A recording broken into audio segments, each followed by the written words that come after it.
Hi, and welcome to the AdaKay Show. I am AdaKay Brown, and am currently a criminal justice major, and I'm a deaf courtroom commentator. Grab a cup of Java, and let's dive in.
Hello. We're back, everybody. Thank you so much for joining. To all of you who returned for the afternoon of day 4 of the Ali and Ali on a Red Room trial. We have June first in chat, then we have Tinkitude, and then one sunny day. Thank you guys for being first in chat. I really appreciate it. No, all you have to do on the bingo card is go up under the link and use the same link for today. Everything you selected will be there. Just go back into the link and it will be there. I love that. We don't have to reset it.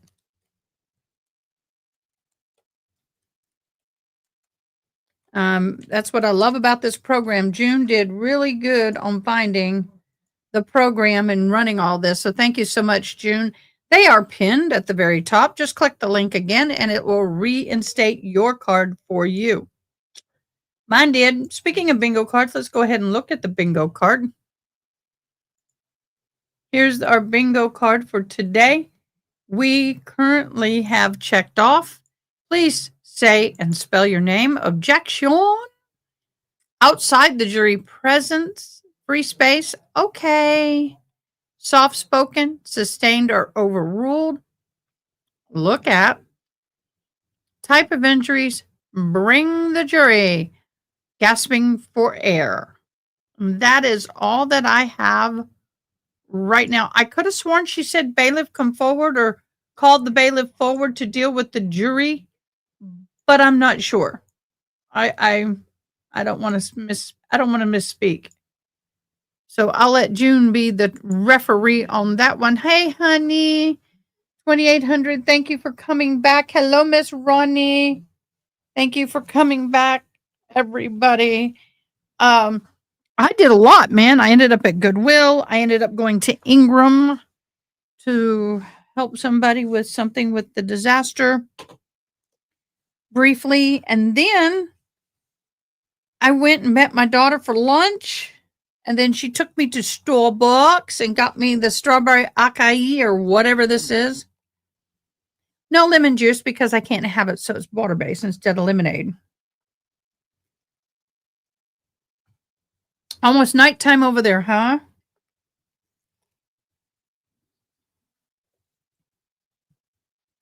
Wow. Boy, that strawberry is puckering good. I still have a migraine, so I'm not going to turn the light on today. If I turn that main light on, it's not going to be good.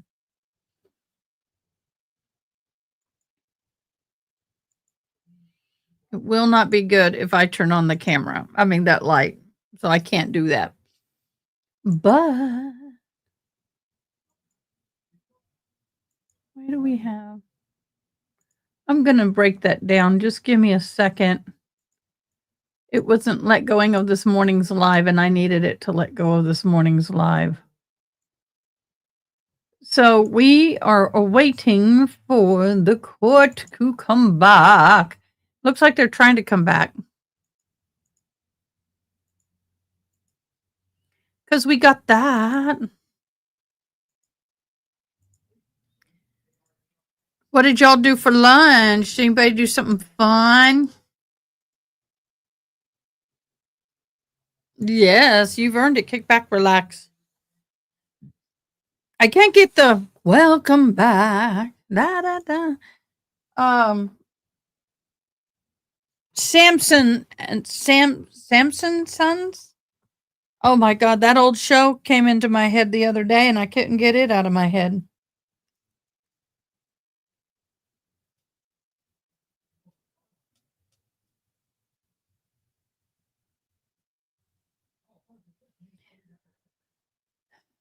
Make off the following on the bingo. Mark off, please. Say, spell your name. Objection. You're free to go. Facebook, free space.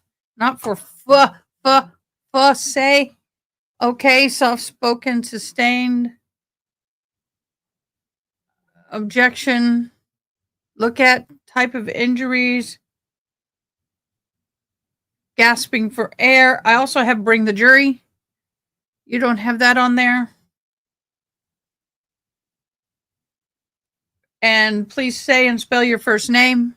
Those are the two you don't have, boo. Both have come forward and bring the jury. So you're missing, please say and spell your first name.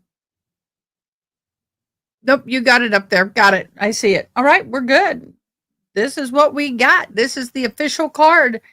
If you're just joining us, down low, go look at the pinned chats in the very top. It'll be the bingo card. Click on it. Fill these in. Now, they may not be in the same order because everybody gets a different card. I think there's 30 different variations of cards.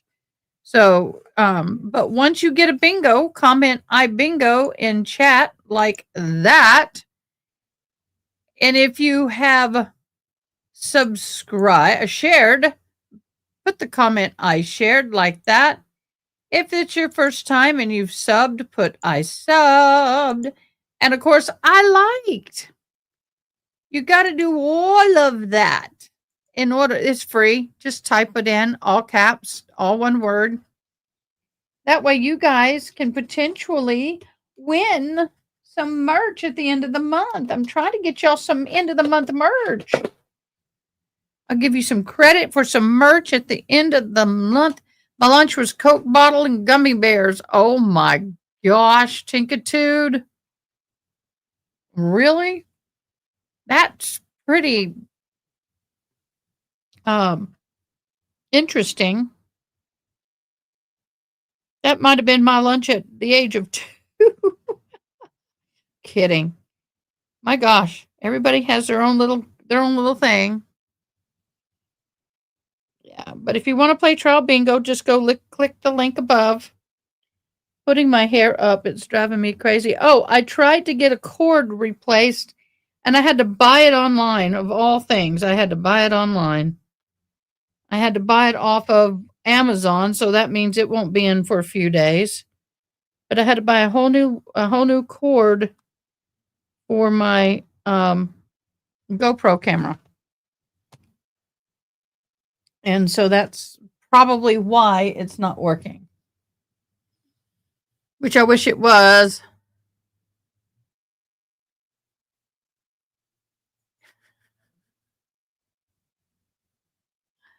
You cleaned your vacuum cleaner. Oh my gosh, I've had to do that. I hate cleaning it. Yes, Britt, how is your recovery doing? Thank you for liking. It feels weird in here. I can't hear myself. I can't hear myself. I had a Nutella sandwich. Never had a Nutella sandwich. I'm not really big on Nutella per se. I have to be in the mood for it.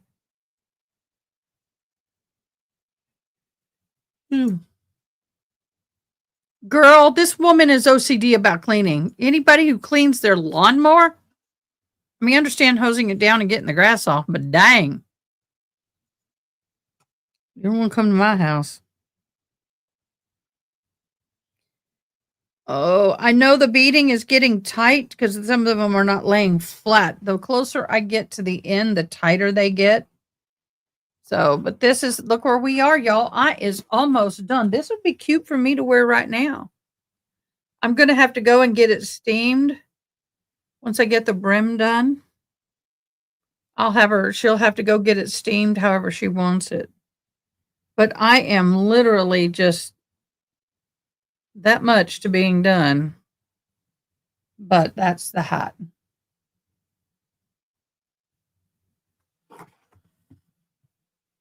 She's a special woman. Hello, Weird Debbie. Hello, welcome back. I gotta quit singing that.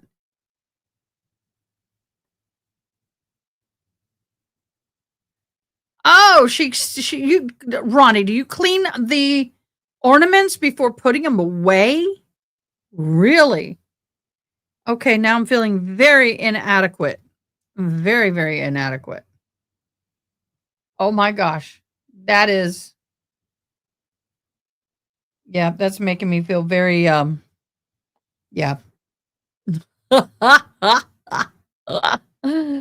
Oh my Lord, honey child.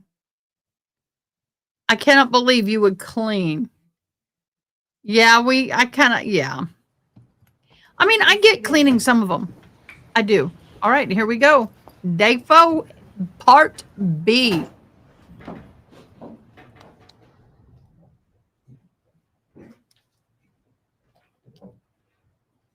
Okay.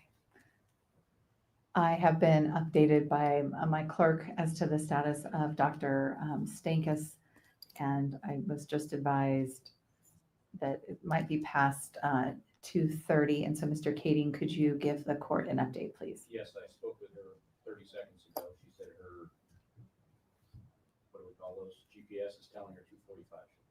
All right. And have the parties discussed when she will continue her testimony? Yes, if we do not complete today, she would be available Tuesday. At what time? That's unclear, but morning would be preferable. She is leaving in the evening again on Tuesday, so Tuesday morning. All right. And Ms. Stone, obviously you're just receiving this information as it relates to what you have planned for your witnesses next week. It seems hard for me to believe we're going to finish her testimony today when we were concerned about finishing her testimony if we started at 2:15, but of course we'll still see. As it relates to the potential of Tuesday for the continuation of the testimony?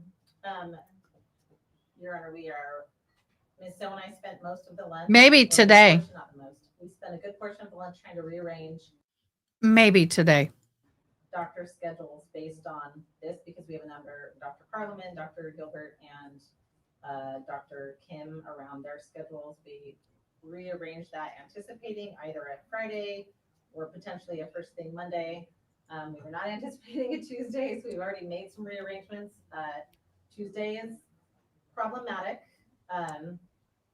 I think she could complete on Tuesday, but I don't think she could complete necessarily first thing in the morning on Tuesday because we have other people that have a tight timeline that we're working through. So I can tell the court that I did talk to the jail over lunch. I understand that Friday, I'm being told, is not available for Dr. Stankus.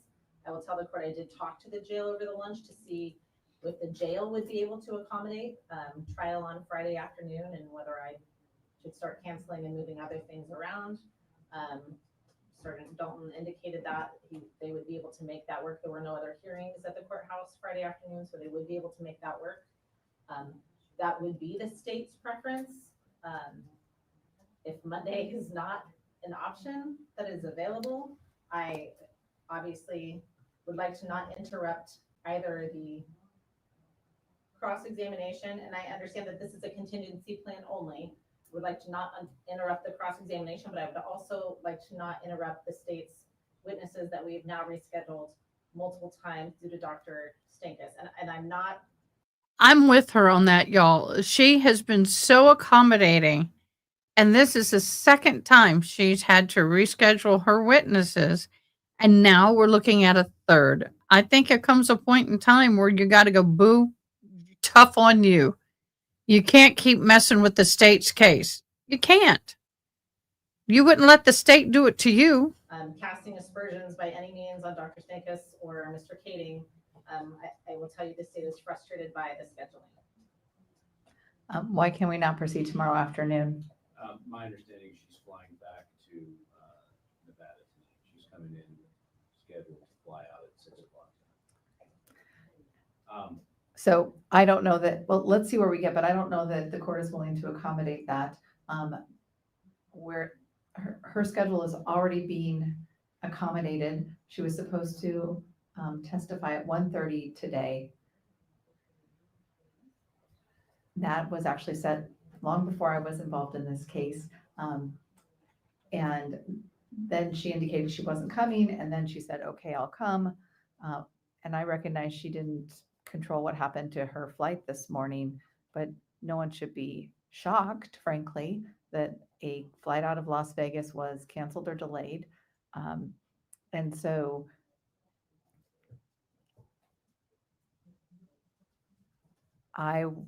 if we do not conclude her testimony, I would like to look at continuing her testimony tomorrow. I have a hearing at 11 o'clock tomorrow. I will move that hearing to a different time so that she could testify in the morning after my civil calendar is over, and have an afternoon flight back to where she's going back to. But I think it causes a lot of problems if we don't conclude her testimony. So just like that to be something that is looked at.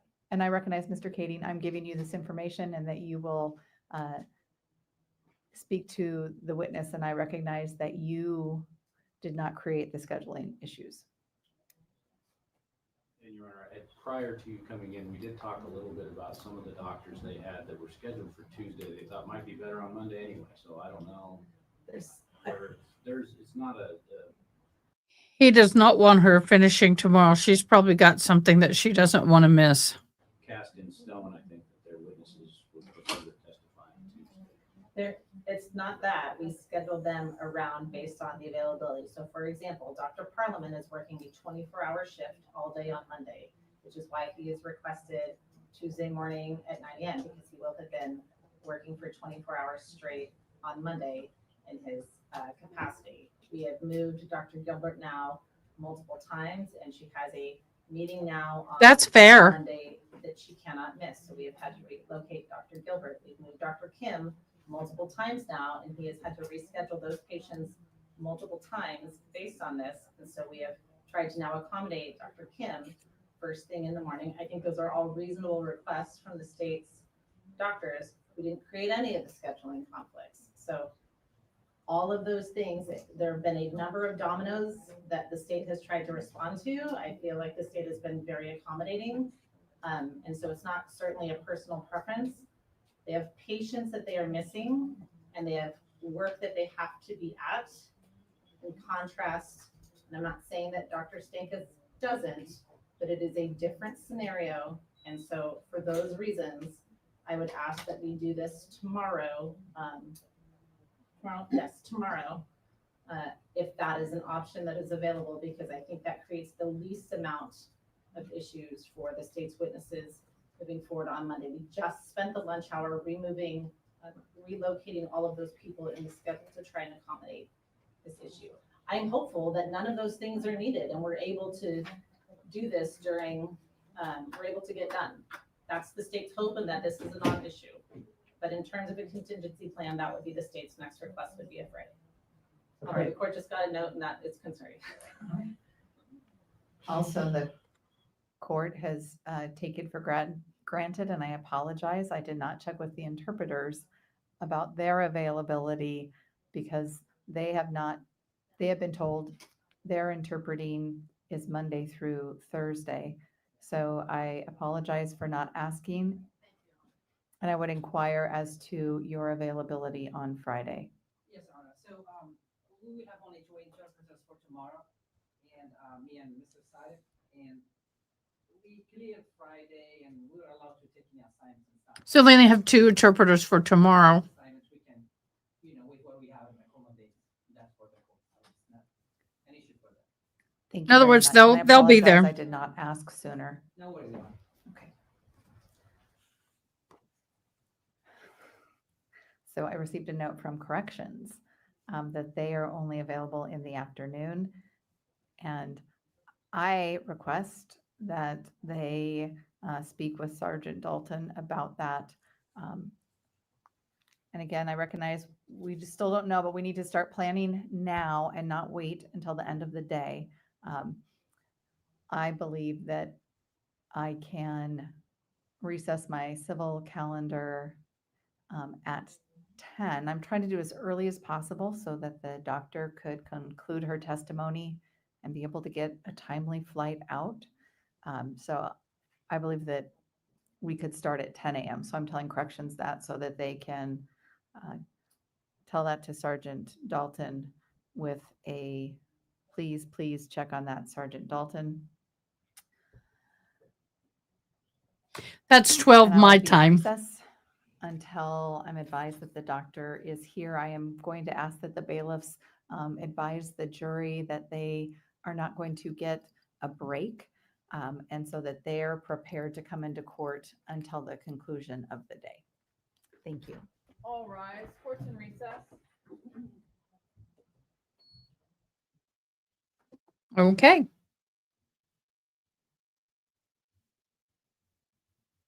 So what I'm going to do is we're going to go over to the memes.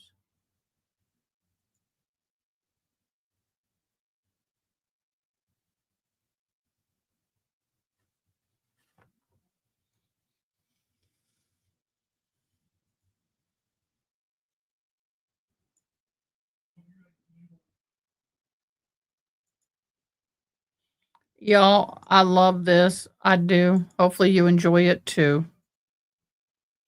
This can happen again. And she's still my kid. I love her So what'd you sue her for? because I want my money. Just a second.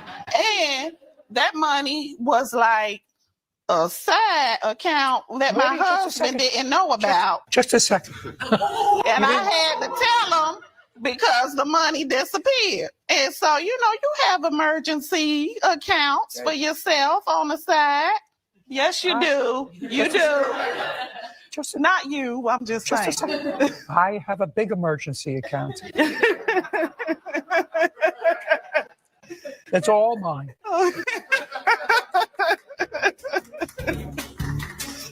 She let you stay at her house. Just until I found a place. It was never permanent. She stayed 8 weeks, didn't pay rent, didn't clean, but had time to date my dad. Your father. We connected. It's not a crime. No, but it's a level of nasty the law doesn't cover. She called him sir when I wasn't home. I have the Ring camera audio. You entered as a guest. You left as a stepmother application. It just happened. To a toothbrush or to a steak dinner with a 61-year-old. She wore my robe at breakfast. He made her eggs. You didn't need housing. You needed boundaries.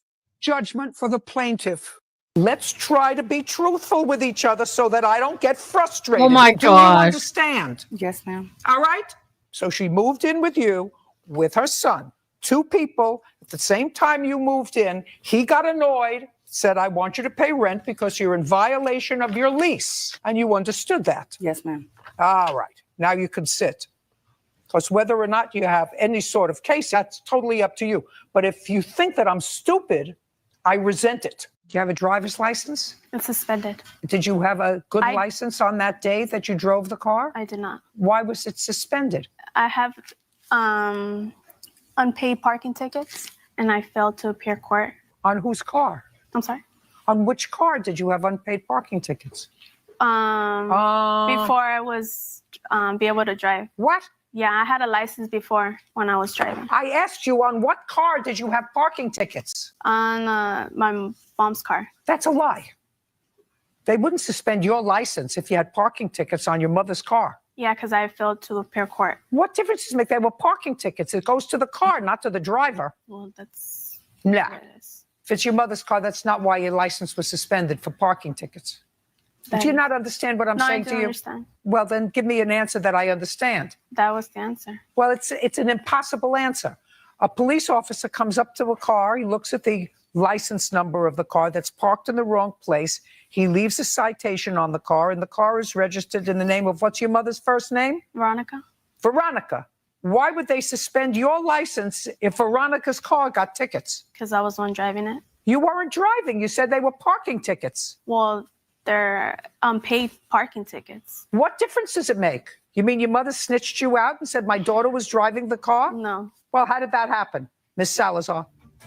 Come on, this is not going to go away. I don't know. It's just that's how I got my license suspended. You got your license suspended for moving violations.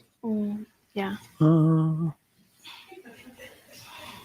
Other than Kiana, who were you?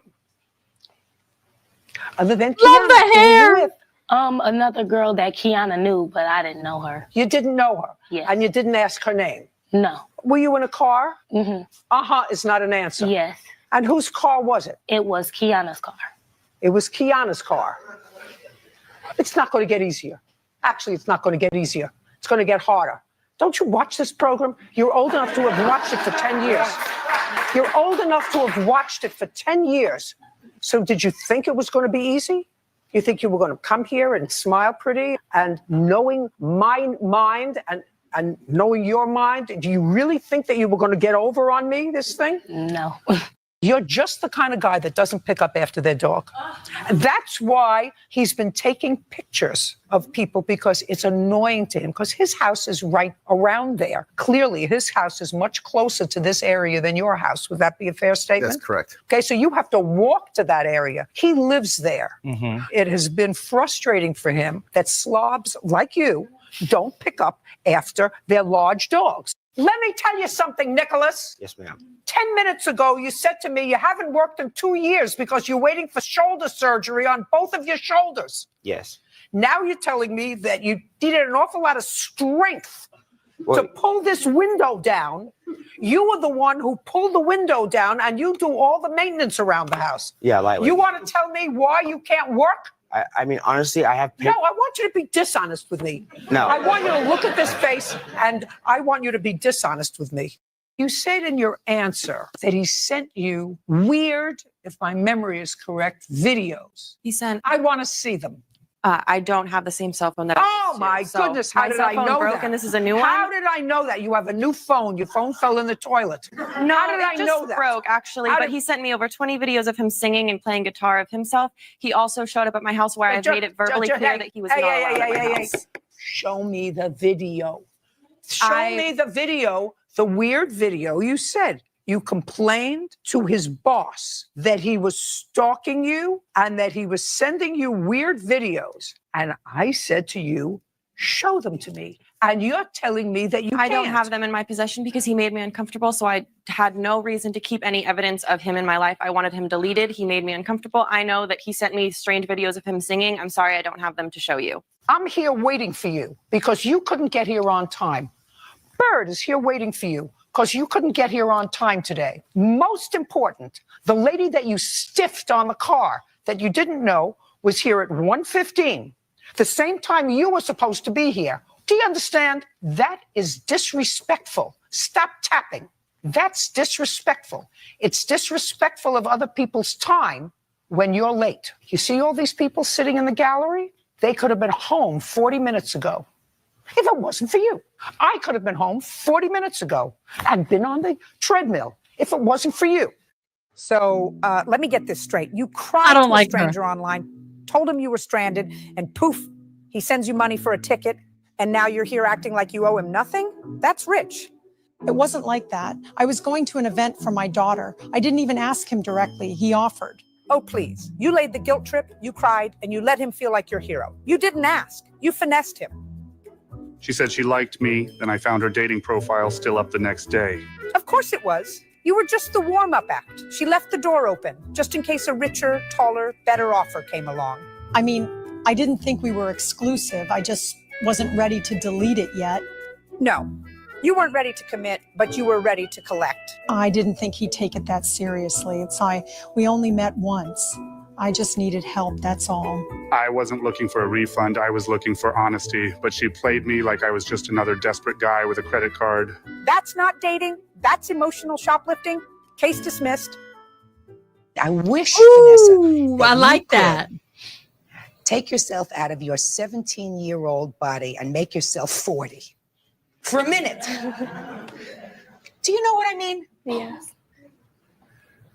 Because he knows, if he's smart, how easy it is to throw away your life when you're 17 and to make a mistake when you're 17 and you can't recoup. The woman or the girl who had your boyfriend's 6-month-old baby is never going to be able to recoup her life. Don't you understand? If he liked him, he liked him. Then he found out he was your boyfriend and he's got a 6-month-old baby. You think that there's something wrong with your father for being angry at that and for saying to you, listen, babe, I'm going to do whatever I can to see to it that you don't ruin your life. You're getting yourself into such trouble, Miss Crum. You have no idea how much trouble you're getting yourself into. I would also like to point out, Your Honor, that Mr. Doss never opened his store. He's running it illegally out of his home while collecting welfare. When we went to the store just prior to leaving Buffalo that night, I specifically asked him if he had his gas money. He told me he did. He did not tell me that he did not have any gas money until about 4 hours into the trip. Who paid for the food? Who I apologize. Who paid for the food? I'm not following that. I don't know how you don't follow, Your Honor, because Very easy. You say, I'm going to use my $600. my And I'm going to give $600 it plus the XYZ amount from him. What? Now let's go to what XYZ amount is. What's the XYZ amount? $350. Okay, so $350 and $450. So you owe him $800. I don't Could owe be him mo- anything. Well, so let me ask you this. Now he says, can I have the evidence back, please? Now he says, I want my money. Because he got mad that I would not go out of town with him. Like, I don't go out of town with men. I don't go out Listen, of town. Then you don't be stupid and take money from them. Then you don't be stupid and play. Well, that's why play I was going to victim. give him Play- the money. I'm not play- playing victim, play- Your Honor. Then you don't play I was going to victim. give him my money so that he would not have to give me money. I don't know Something what's wrong hard to with it. Something wrong comprehend. with it. There's either that or it ain't. I was tired when that text was sent. What? I was tired. I meant to say the bike was either crashed. No, that's not Give what me it a said. call. Don't be mad. I crashed the bike. What time were those texts sent? Just curious. 2:12 in the morning. Yeah, I was tired. You said you went home 9 o'clock. No, that's when I was trying to leave originally. And I don't know all the exact times. It's been a couple months. You see how I just neutered you from when you started? I You see- understand. do you understand? Do you understand what that means? I understand, yeah. Do you understand what that means? When did you start paying her back the $5,300? When did I stop paying it back? When did you start paying her back the $5,300? I didn't. Why? Because we wrote a contract stating that I have no strings attached to the truck and that I'm the sole owner of it. I mean, are you both grifters? What are you? She's an 18-year-old girl. She got a settlement. You saw a little money. You wanted a big red truck. You're not 4 years old. You're not 4. Shiny, shiny, shiny red truck. Is that what you raised? What? He's a good kid. Not the way he's responding to me. He's not a good kid. You just said approximately. I apologize, Judge Judy. Do you know how much? She would tell me. You don't. Listen to me. I tried to get my husband to say this all the time, these 3 words. We've been together 44 years. Yes, ma'am. I still, he can recite the DNA code, but he can't say 3 words. You know what the 3 words are? I don't know. That's right. I've watched you all your life. I've watched That's you. right. I've watched you. Doesn't Watched know. You. Yes, ma'am. It must be something in the male DNA gene. They'll make up a number, they'll make up a figure, they'll make up but they can't use those 3 words. Somehow it's emasculating when you say, I don't know. How many miles is it from here to Pluto? 4,968 approximately. I don't know is the answer. Listen to me. Yes. I don't like you even more. Your Honor, So join the club. so that what I'm telling you is, and you know, I see a lot of unlikable people every day. Okay. For 50 years. Okay. I don't think I've said that more than 2 or 3 times. Wow. That I really don't like you. And I suggest that that's important to you, sir. Because if you want to be a motivational speaker, Which I am. the first thing that you have to do is have people like you.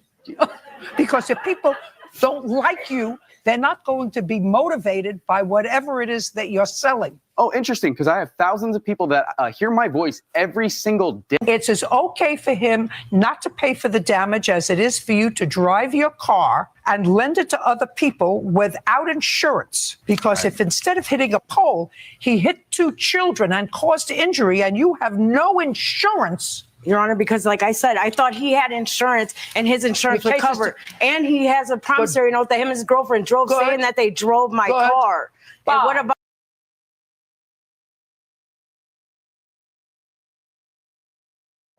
Go ahead and bring the jury in, please. We got to end it. I'm sorry. I don't want to, you want it, but I gotta. I absolutely love these. I love it better than the real person. I'll tell you that much.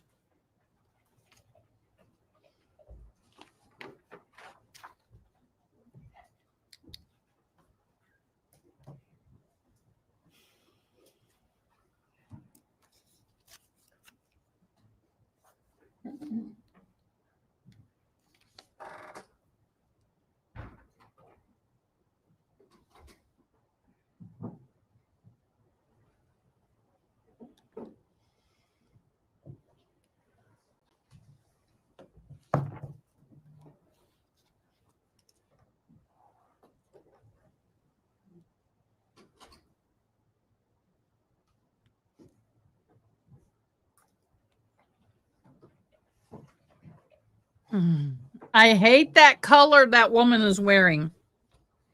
I do not do well with that color, my dear. That color, my dear, sucks like ducks. I hate that color, my dear.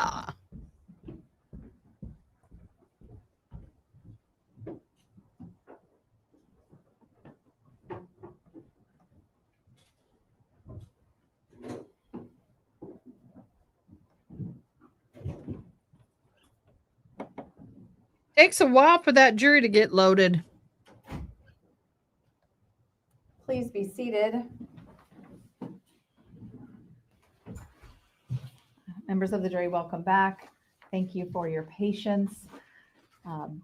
During trial, it is sometimes necessary to permit a witness to testify out of the regular order.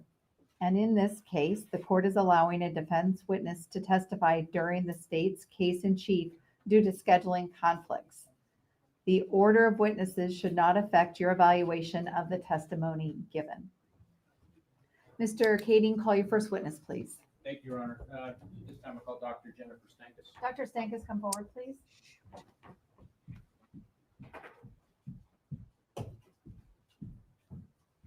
Do you solemnly swear or affirm that the testimony you're about to give will be true and correct? I do. Please be seated. Mr. Kading, may inquire when you're ready. Thank you. Good afternoon, Dr. Stankus. Good afternoon. Would you please state your full name, spell your last name for the record, please? Sure. Jennifer Stankus, Stankus. And Boy. Dr. Stankus, could you tell us She's got bedhead, or she had one hell of a bad flight. what your education history is? Sure. I'm an emergency physician. I went to medical school at the University of Washington. Before that, I went to law school at the University of Denver. Law And school? Before that, I went to undergraduate at the University of Colorado at Boulder. And what kind of work do you do? I'm an emergency physician. I practice at Madigan Army Medical Center as clinical faculty in the emergency department. Okay, and what else do you do for work?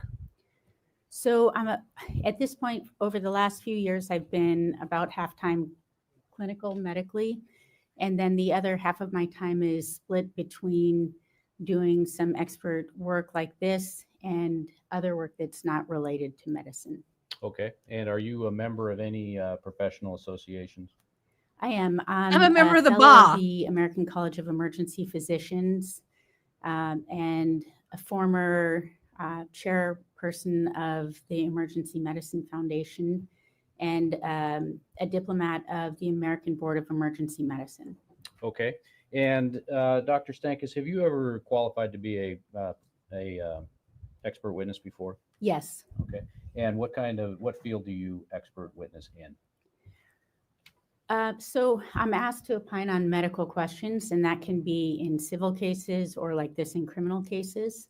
So it's been a pretty broad range of cases. Okay. And you indicated you were an expert witness. So are you paid to be here? I am. Okay. And does the fact that you're being paid have any influence on your testimony? No. And is the amount you're being paid a customary amount? Yes. Okay.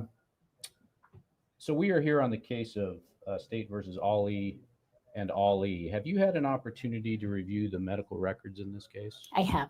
And have you reviewed anything else? Yes. What else did you review? I reviewed the police reports and also the videos. Okay. And you saw the bus video and also the handheld phone videos? I did. Okay. And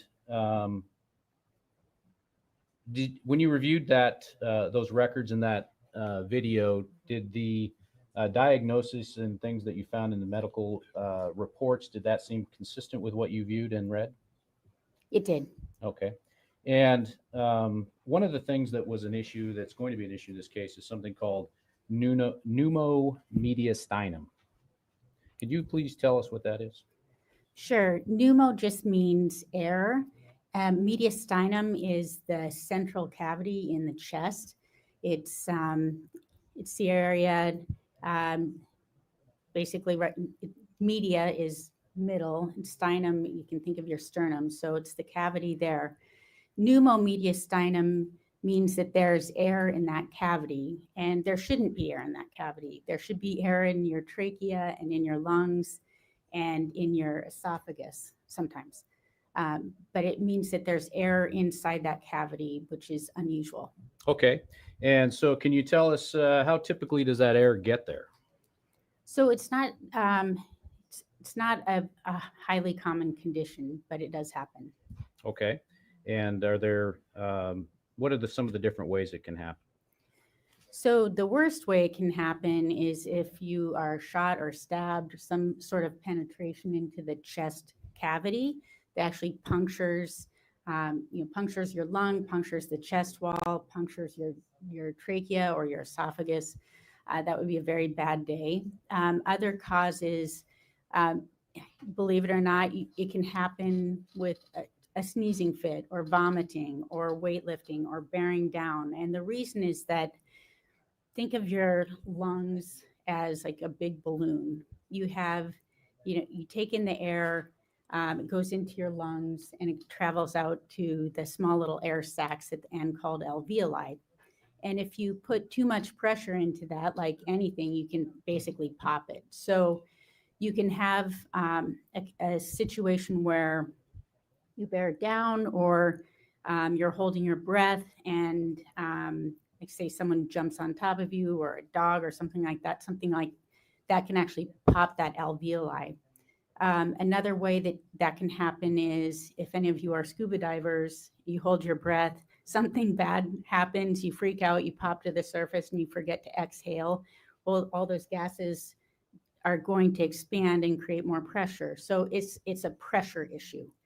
And then the other way is you can sometimes tear the esophagus, for example. And the way that can happen is with violent vomiting or some sort of penetrating trauma. We call that Boerhaave syndrome. Okay. All right. So was that B-O-R, Boerhaave? You're asking me to spell something. That's not fair. I think it's B-O-E-R. Scuba Scooby Doo, where are you? Okay. And when the air in need a your lungs are trapped decompression and the pressure is applied chamber. to it, what is that? What is that called? That's why you need The a Macklin decompression effect? chamber. Yes, That's okay. Weird, Debbie. I commonly liked it. occurs, I sang. most commonly, I would say, and that would be that that effect where you're bearing down like a Valsalva. You're increasing the intracranial or the interthoracic pressure too much. Okay. Now, in terms of generalities, is pneumomediastinum, is that something that's common in strangulation cases? No. And have you ever seen it in a strangulation case? I've seen it. So I've reviewed many strangulation cases, and I have seen it in one case where I don't think that it occurred from that, but rather from being dragged from behind and struggling on the ground. Okay. And obviously it could be common in a stabbing offense or something like that, right? Fortunately, I wouldn't say it's common, but it does occur. Okay. Now, the different ways that it can happen, are some of them considered more serious in terms of diagnosis than others? I mean, in terms of what you're going to do to treat them?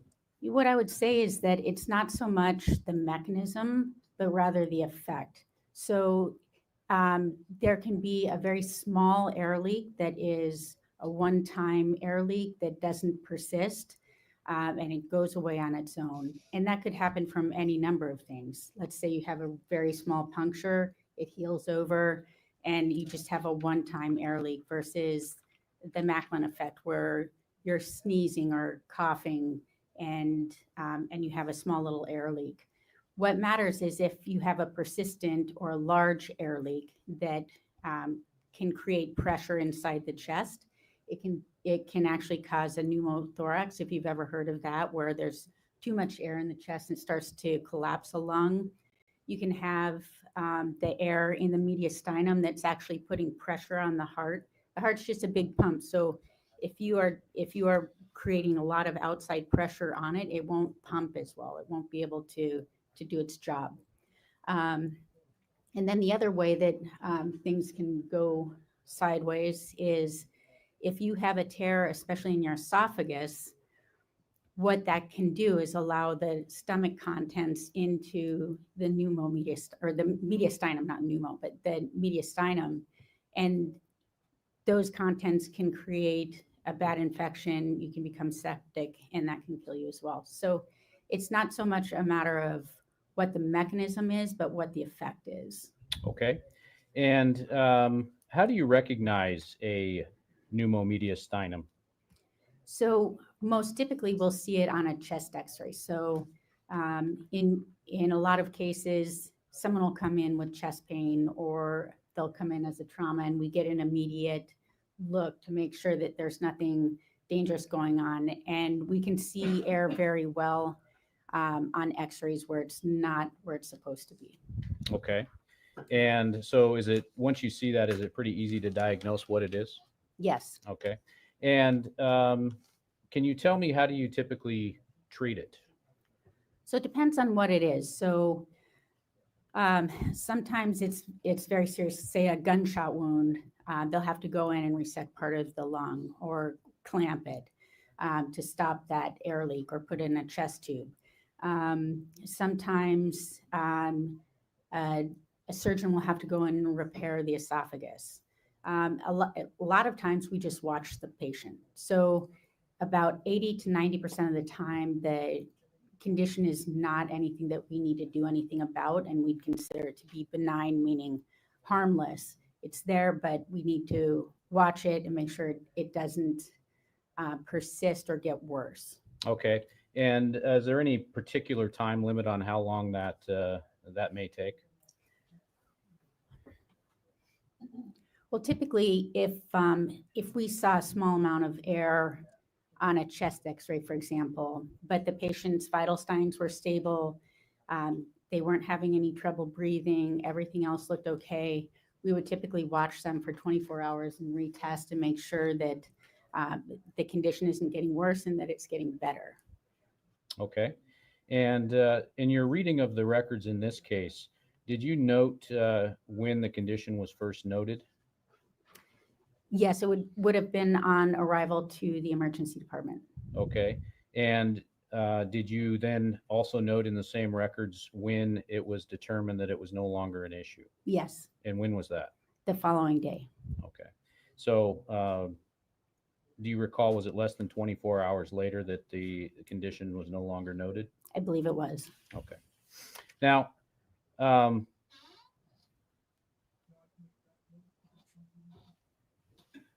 upon reviewing the medical records in this case and the videos in this case, is it possible for you to tell with any degree of certainty how the condition arose in this case? No. And why not?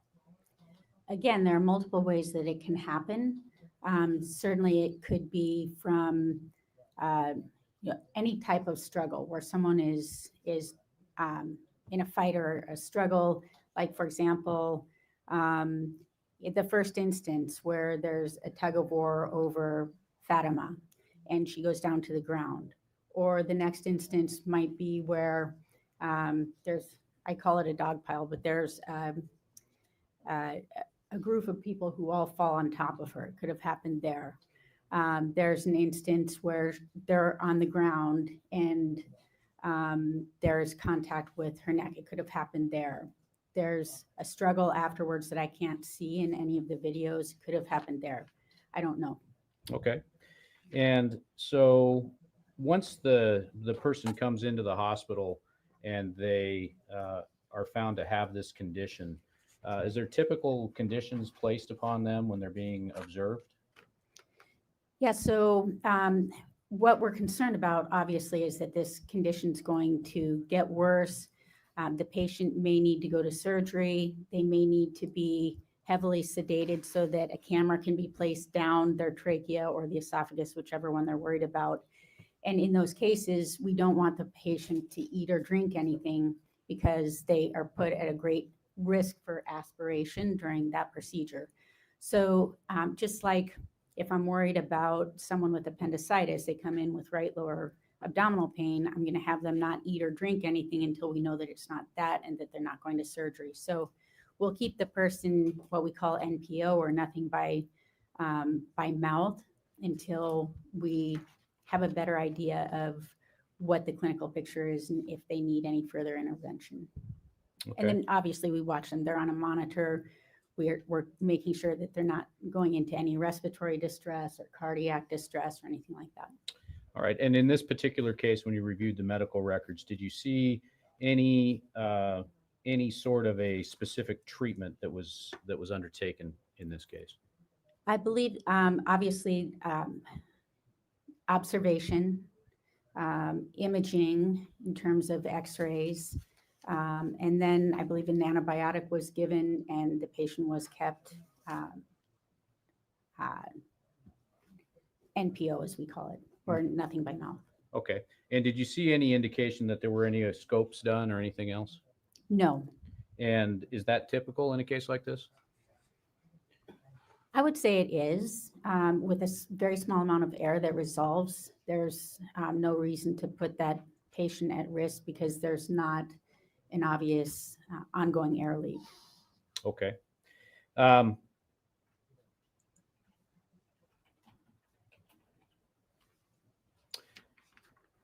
Is there typically any difference in a case of pneumomediastinum where a younger person is involved versus a full-grown adult?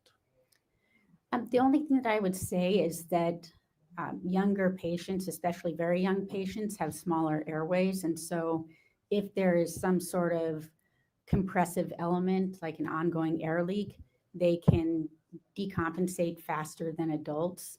But the mechanism overall is the same. So they're treated the same way. Okay.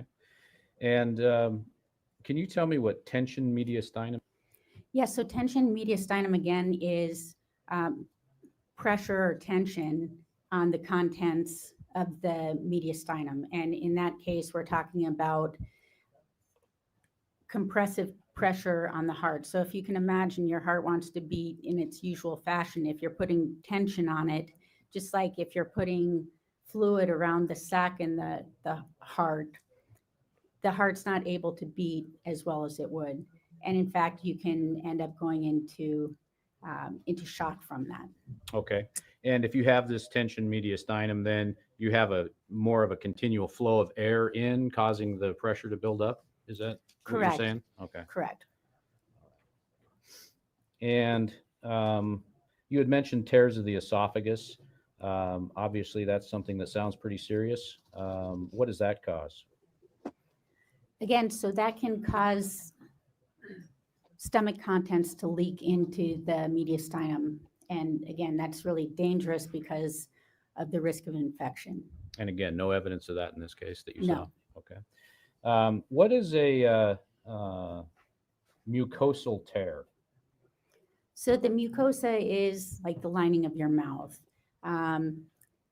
Or the lining of your trachea. It's just a tear in that, in that material.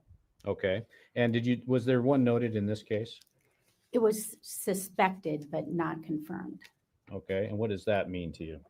So you can't tell if someone has a mucosal tear in their esophagus or in their trachea by CT scan. You just can't see that level of detail.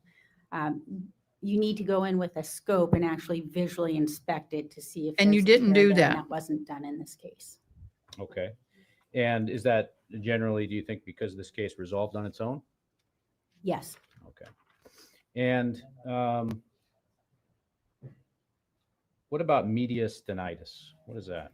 So that would be inflammation around the mediastinum, as you would see with an esophageal tear, for example. Okay. And you said one of the big issues that could be dangerous in certain cases of pneumomediastitis is infections? It can be. Okay. And were there any infections noted in the medical records in this case? No. Okay. So you said 80 to 90% of these cases typically resolve on their own. Does that just mean, what does that mean in terms of resolve on their own? It means that we see some error where it's not supposed to be, and that it doesn't progress into a more dangerous condition, and that no intervention is needed. And so that's it. The patient gets better, and we don't need to do anything. Okay. And so in your case, how would you classify the condition pneumomediastinum as it applies to Fatima? I would say it was a mild presentation of it that resolved completely by the next day. Okay. And given what you know, was this condition going to ever cause her death or kill her? No. Okay. And when something like this happens and it resolves, does it leave any permanent damage? No. And does it cause any permanent injury in any way? No. I don't know about that.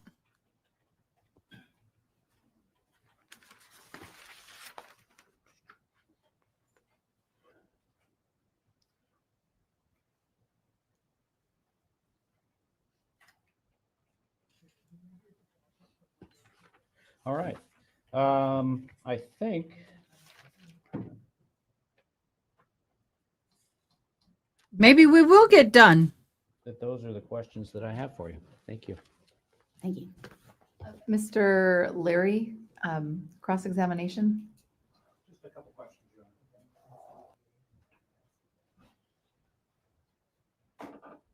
Really just about to. Good afternoon. Thank Good you. afternoon. You talked about the risk of aspiration in surgery, and that is when food doesn't stay in the stomach or saliva and goes into the lungs. Is that Yes. accurate? Vomiting. Yes. And so what's the consequence of food or saliva or something going into someone's lungs? So it can cause respiratory failure at the worst. It can cause infection and scarring. of the Pneumonia. lung. Okay. Pneumonia. Yes. Okay. And so when you said nothing by mouth, if somebody has to go into surgery and they have eaten within 24 hours, it increases the risk of aspiration. Is that correct? Yes. And so the reason to not have somebody eat during this 24-hour period is if something goes wrong and they have to go into surgery, you don't want to increase the risk of aspiration. Broke my needle. Fair? Yes. Okay. So if this had happened on a backpacking trip and this person was a 3-4 day hike out, okay, in this scenario, no helicopter rescue, and she didn't get medical treatment, would the outcome have been different? In this case, no. How come? So there was obviously a small air leak, and we know that because of the chest x-ray. If this had happened out in the backcountry, there wouldn't have been an x-ray, and probably no one would have known that it was even there.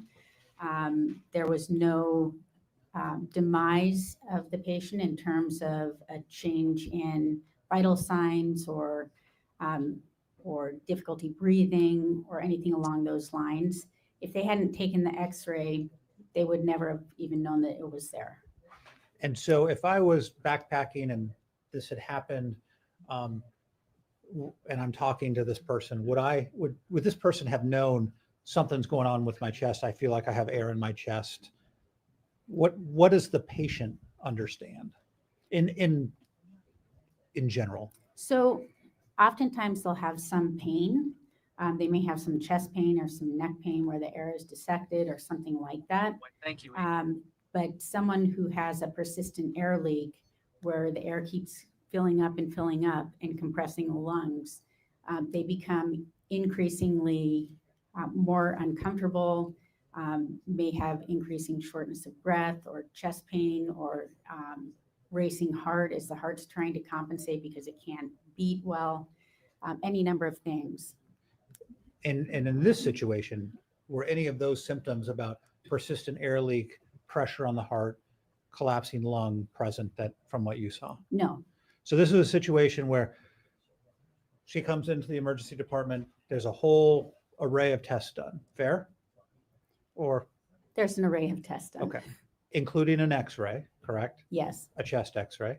Yes. And what you're saying is that the chest x-ray would have been what picked up this air.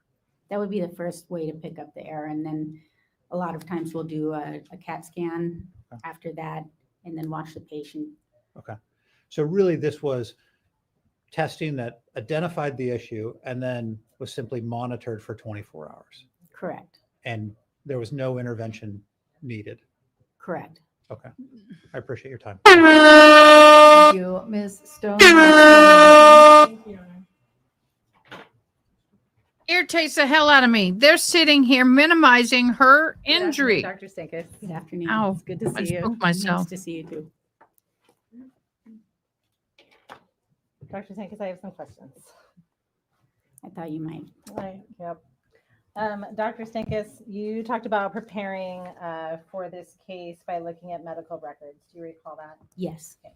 And you also indicated that you looked at, I think, video. Did you say photographs as well? I did, yes. And for those photographs, were those, what photographs were those? Oh boy, they were contained within the medical record. Okay. And so were those photos of Fatima? Yes. Okay. And do you recall what those were photographs of? Primarily of her head and neck, but also just a full body video, or not video, rather a photograph. Okay. And do you recall when you were looking at those photographs, did those photographs of her injury play is not the right word, but factor into your opinion or diagnosis or evaluation in any way? I mean, I certainly considered them, yes. Okay. And how did you consider them? What does that mean when you say that, ma'am? So there was obvious contact with the neck, the head and neck. There were some abrasions on her shoulders and her neck with some bruising. Okay. And when you were going through and trying to prepare kind of your opinion for today, did you look at any research articles or anything of that nature about either strangulation or pneumomediastinum, anything like that? No, Okay. And you've never met or treated Fatima before, is that correct? I have not. Okay. And Mr. Kading asked you about just payment for testimony being here in that customary rate. What does a customary rate mean? So expert witnesses in this state typically earn about $500 an hour. Okay. What about if you're coming for testimony itself? So I typically charge my clinical fee for the day, which is $2,400. Okay. And what about if you're writing a report? Is that extra for a report, or is that included as part of that process in time, in terms of time that you would spend? It's included, so it's just an hourly rate. Okay. You didn't create a report here though, correct? I did not. Okay. Were you asked to create a report here? I was not. And you talked about, I don't recall if you talked about testifying before or working just in other fields as part of your other part of your time. Do you remember that? I do. Okay. Have you actually testified before? I have. In a criminal case? I have. Okay. On behalf of the prosecution? Not in trial, no. Okay. And you talked about, in terms of your experience and where you've worked, it's primarily in the ER, in the emergency medical field. Is that correct? Yes. Okay, so not in like pediatric medicine, anything specialty in strangulation, ENT, nothing like that. No, we treat adults and kids, and it's a big part of our training. Maybe 30% of our patient population is pediatric. Sure, absolutely. And so you would assume that folks that worked in the ER were trained in a broad field of folks, right? I mean, the medical degree is the medical degree. No, I mean, emergency medicine is its own specialty. And so in order to work in the emergency department, you have to be credentialed to do that and have specialized training. Sure. And so you would say the same would be true for like an ENT or a pediatric doctor, fair? Yes? Fair. As we discussed, a pediatric doctor or pediatrician couldn't work in the emergency department as an emergency physician, even a pediatric emergency department, unless they were specialty trained in emergency medicine. Any emergency physician trained in emergency medicine could work in a pediatric emergency department. And if you were in the ER and you needed something exceptional was happening, would you call a specialist in that field? Yes. To come assist? Yes. Okay. Are you aware that there are, in fact, strangulation specialists and ENTs that will confer with specialists in that field? It's not a specialty field. Different people, different specialists would tend to see it. We obviously see it because the patient comes to us first. If there is a significant injury to the neck, an ENT doctor or ear, nose, and throat doctor might take care of that. Okay. And ER or emergency medicine is, would you agree that that is kind of a triage medicine by definition? No. No? Okay. No. So you're admitting and then you're caring and you're maintaining care for those patients once you're done seeing them in the ER? So we diagnose and stabilize and do the initial treatment. Sometimes, for example, we'll do a scope in the emergency department. If further, we do a lot of procedures and interventions. If the patient needs further specialty care. So as an example, we would be the one to diagnose a heart attack. And then we would call a cardiologist to take that patient to the cath lab to do any interventions that were needed, because we obviously don't do that. Okay, so then that follow-on care would be farmed is not the right word, but farmed out to someone else for that longer-term care after the initial diagnosis and stabilization. Do I understand? Yeah, so once we diagnose, do any procedures we need to do, life-saving procedures, stabilize the patient, then that patient may go onto the floor of the hospital or the ICU or straight to surgery or something along those lines. Okay, and in this case, was the request to you then, or really the entirety of the request, just to evaluate the pneumomediastinum as it existed here? Yes. Okay. And was there any request to opine about strangulation at all, or look into that piece of the medical records and come to an opinion about that? There was not. Okay.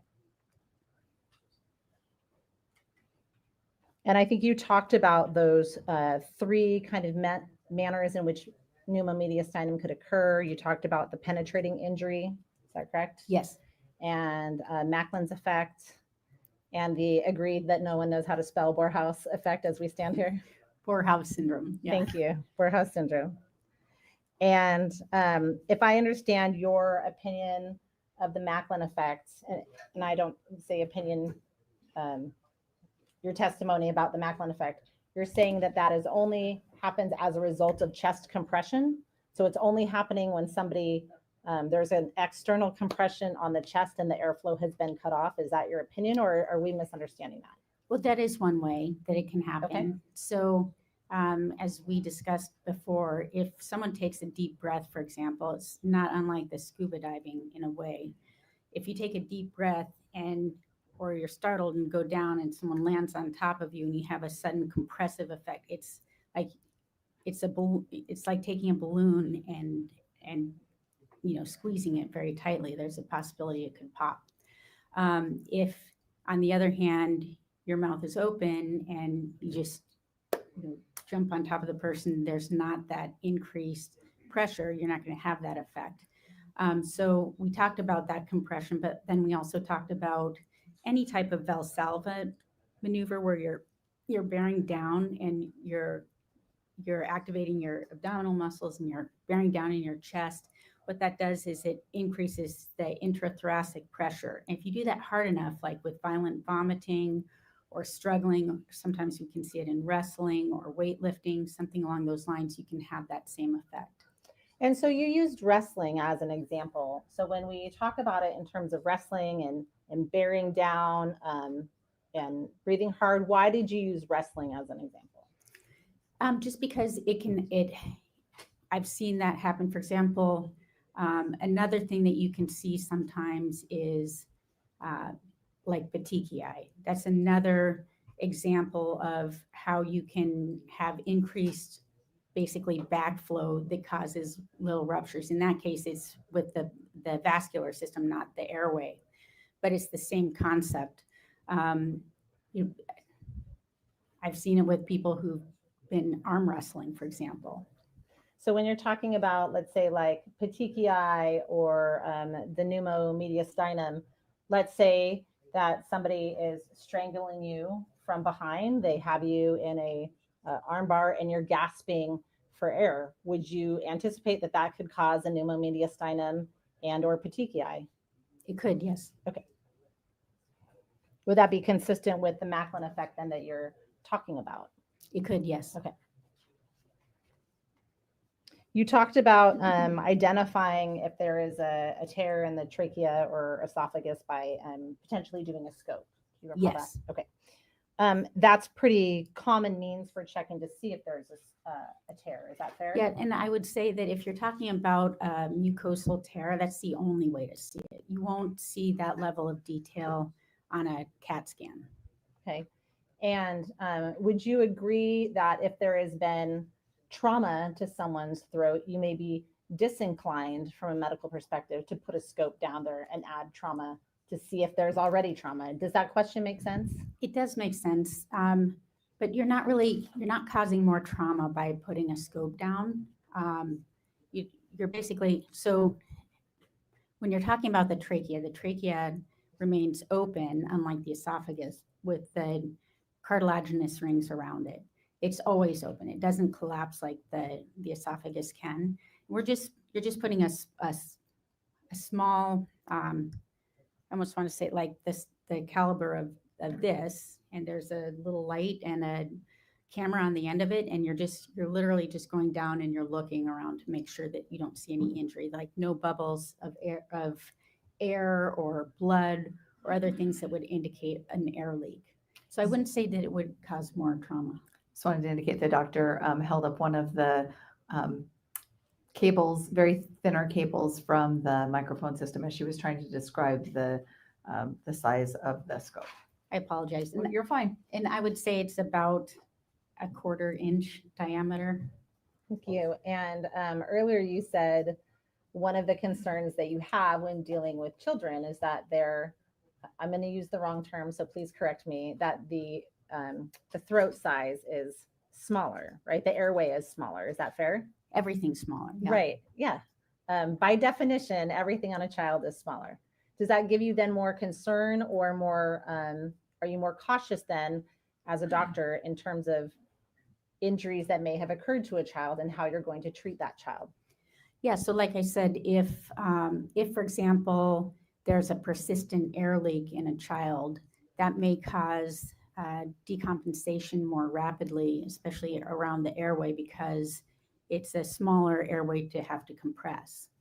So in this case, would you, knowing that a pneumomediastinum is presented in Fatima, knowing that the injuries that she has incurred and knowing what has been described as the cause of those injuries, and specifically a prolonged strangulation, are you saying you would have scoped Fatima to see what was happening in her throat, or do you agree that the scope was not appropriate?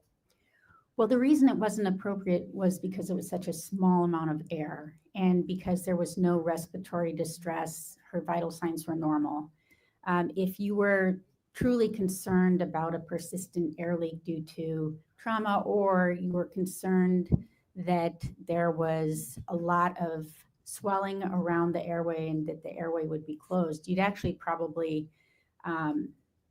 prophylactically intubate her. So if you were worried that there was that much trauma to the airway, you might even intubate. You might, but not necessarily. If you are worried about airway and significant amount of soft tissue swelling, especially over that next day, but not without any respiratory distress, not without any difficulty breathing or swallowing or voice changes or evidence of, for example, fractures in the cartilage of the neck, I don't think it was indicated in this case. And that would be assuming you know what the source of the leak is, though, also, correct? Not necessarily. Okay. So tell me about that.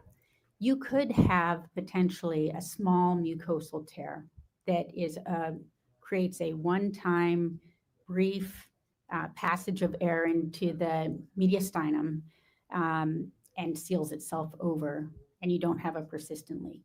You could also have one of the alveoli rupture, like we talked about in the Macklin effect, and you have a transient passage of air, it seals itself up, and that's it. There's no additional leakage. But you don't know what that source is without looking. Is that fair? You can't know. Okay. And the standard of care, if you're worried about someone with a pneumomediastinum, is that you call an ENT and or keep them for observation. That's correct? I understood that from your testimony. Okay. Yes. And is that because that condition can go poorly? It could go great, but it could also go very poorly. Fair? Absolutely. Okay. And I think, as you said earlier, you're not involved in that aftercare. You know what the care is supposed to be, but you're not actually involved in that. Fair? Fair. Okay. And you're not just sending a patient with pneumomediastinum home and saying, call us if something goes south, right? I wouldn't do that. Okay. Would that be the same with strangulation patients then? If somebody came in and said, complained of strangulation, described this incident that occurred to you, and you saw a pneumomediastinum, you also wouldn't be sending that patient home. Correct. Saying, just call us. Correct. So the things that would keep that patient in the hospital would be significant airway restriction of the airway, or significant swelling around the structures of the airway causing constriction on the airway, any type of vascular injury, any fractures in the neck, or pneumomediastinum. Okay. And so you said you agreed that pneumomediastinum can occur after strangulation, and particularly that manual strangulation creates that increased air pressure in the chest cavity during the incident itself. You would agree with that? It can. Okay. And when that air then leaves the chest cavity and air moves, right? Generally speaking, it's not stagnant? Yes, it moves. Okay. And If it then dissects the neck and the chest, can that cause a subcutaneous emphysema? Yes, in fact, sometimes that's all we see. So one of the things that we do in trauma patients is we always just feel the skin, and we call it crepitus. And so sometimes you can definitely feel that the air in the all of the tissues. Can you explain to the jury what subcutaneous emphysema is? It's just air within the skin tissues and the fat. And so it's almost like we call it like Rice Krispies. So if it's there, a lot of times you can feel it. It feels very odd. It's not supposed to be there. It's another place that air is not supposed to be, is under the skin. Yes. Okay. And I think I understood your testimony with Mr. Kading, but you indicated that some of the complications that can arise from pneumomediastinum is the mediastinitis. Yes. Okay. And tension pneumomediastinum. Yes. Did you talk about pneumopericardium? No, but we kind of discussed that same mechanism. You kind of talked about the pneumothorax. Is that right? Pneumothorax, but also compressive elements on the heart. So if you're talking about pneumopericardium, can you tell the jury what that is? So it could be air within the pericardial sac. So you have the heart, and then you have the sac that surrounds the heart. And sometimes you can have blood that's going into there, bleeding into that sac. You could, with penetrating trauma, have air. Or you could just have air within the mediastinum itself that is building up and just having a compressive force on all of it, on the pericardium and the cardiac tissue itself. And each of those complications that arise from the pneumomediastinum could all potentially be life-threatening if things don't go well. Is that fair to say? Yeah, if you have continued pressure on all of those structures, that can cause collapse of lungs and cardiovascular collapse or shock. Okay, thank you. And you talked about something being benign. I think you used the word benign with Mr. Kading, that in this case, the pneumomediastinum ended up being benign. You don't know that something is going to be benign at the outset, right? Meaning, maybe I phrase this a different way. You could have a concussion, you could have a brain bleed, you could have swelling of the brain. All of those things could end up, or a tumor, all of those things could be benign, that it could also not. Is that correct? I think the examples are not any examples I would use. Like, okay. You could have abdominal pain that ends up being nothing requiring surgery or any intervention. Could you have a really small brain bleed that doesn't require anything, doesn't cause any swelling? I wouldn't use the example of brain swelling. That would be okay. That would be more serious. Under You any wouldn't call that circumstances. benign. No. Okay. Would you keep, generally speaking, what else would you put in the category of benign? Cancer, melanoma.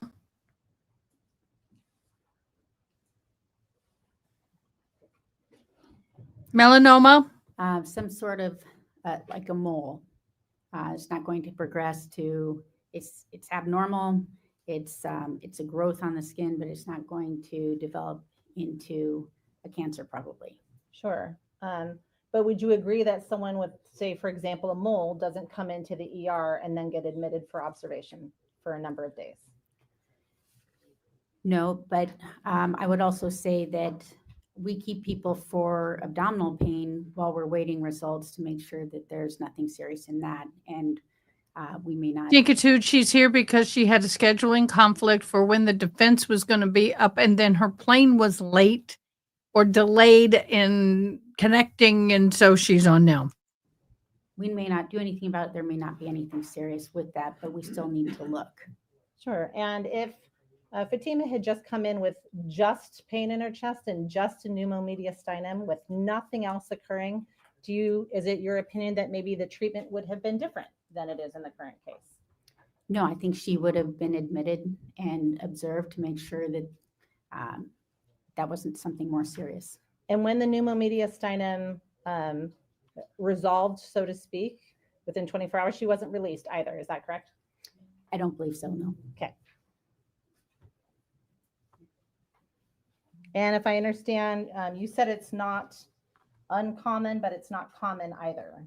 Pneumomediastinum as a one of the effects of strangulation. That's not common, but also not uncommon. Is that correct?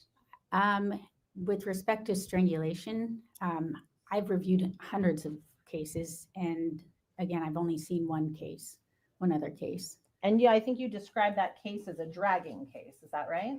So the person was dragged by a hoodie, and then got into a wrestling match over a phone or something. Okay, so there was pressure around that person's neck, and then they were drugged by that pressure, and then wrestling of some sort occurred as well. Is that fair? Well, what was going on with her daddy? Wrestling on the ground. And in the course of Much bigger man. Remind me how long, I believe you said it was 10 years at some point in the ER, is that right? Yes. Okay. In the course of your 10 years, how many times have you seen pneumomediastinum? Actually, we talked about this. I don't keep track of these records. I don't know. Maybe a dozen, like gross pneumomediastinum. I mean, we see that subcutaneous air, so we know that there's an air leak somewhere, but you don't necessarily see pneumomediastinum on imaging. But again, it's not particularly common. So less than a dozen times in a dozen or less times in the last 10 years? I don't know. I think that's probably an understatement, but I don't want to overstate either. Sure, no, I appreciate that. And you don't have a recollection of male, female, young, old. Is that fair? That's fair. Okay. And would you agree that strangulation itself is very serious? Yes. Okay. And would you agree that strangulation in a child is potentially even more concerning than an adult? I mean, they're both concerning. But what I would say is, as with the pneumomediastinum, in kids, the airway is more narrow. And so it takes less to close that airway. So if you have an airway that's an inch in diameter versus a half an inch, obviously it takes less to close that half-inch diameter airway. So then, if I understand right, your testimony is that plainly the amount of force that it would require to significantly damage a child would be less to damage a child than it would be to use on an adult. Is that fair? I mean, in terms of close.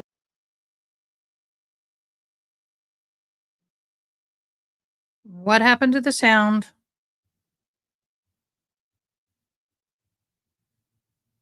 Adults' neck and that sort of thing. That was me, not more you. than most kids, anyway. Well, tell me, what It do was you mean me. by that? Just all the tissues in the neck, and obviously there are people on the jury, for example, who have more muscle and more tissue that would have to be compressed to get to the airway. So if I understand correctly, that a child's neck is just generally more vulnerable or more susceptible to that. Is that correct? I'd say that's probably accurate.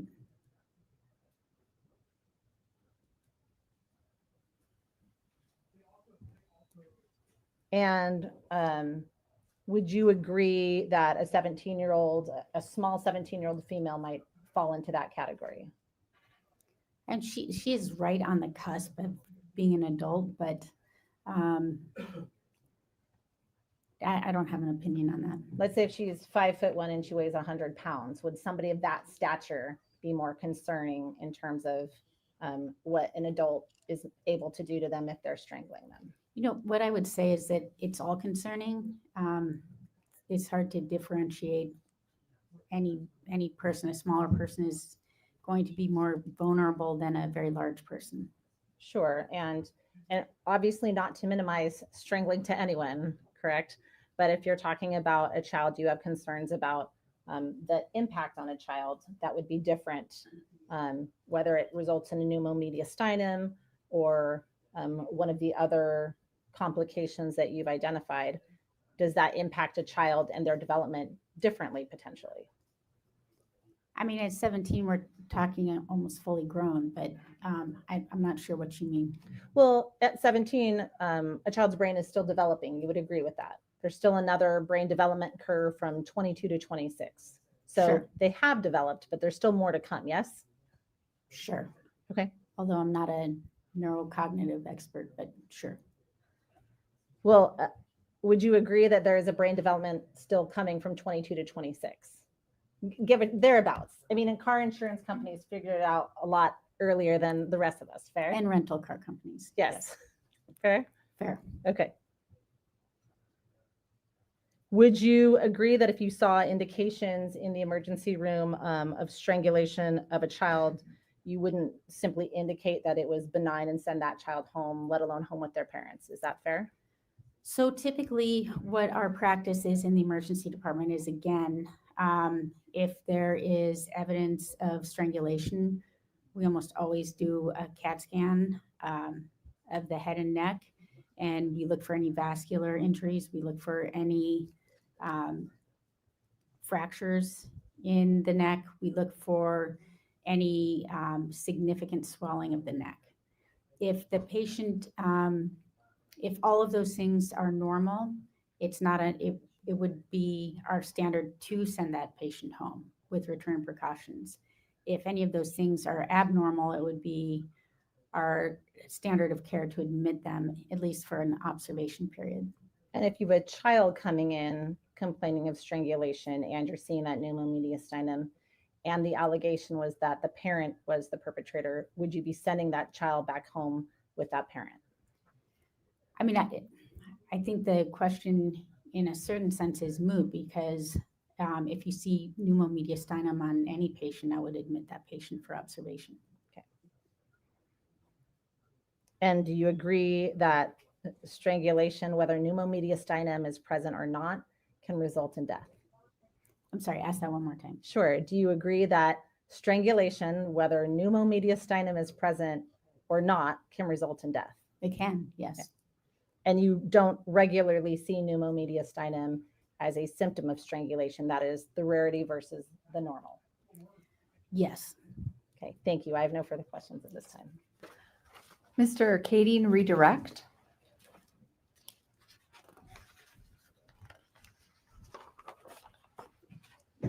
Just a couple of points of clarification. Regarding pneumopericardium, was that what it was? I didn't ask you about that. Was there any indication in any of the medical records that you reviewed in this case that that was in any way an issue? No. Okay. And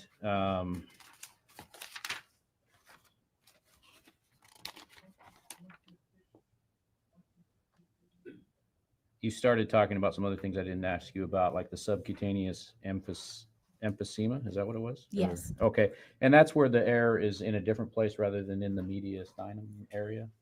So as we discussed, air likes to move. And so if you have an air leak from the alveoli, the small little sacs in the lung, it's going to start tracking and moving because there aren't like fascial planes or something to stop it. It's going to move around the mediastinum, and with gravity, it goes up.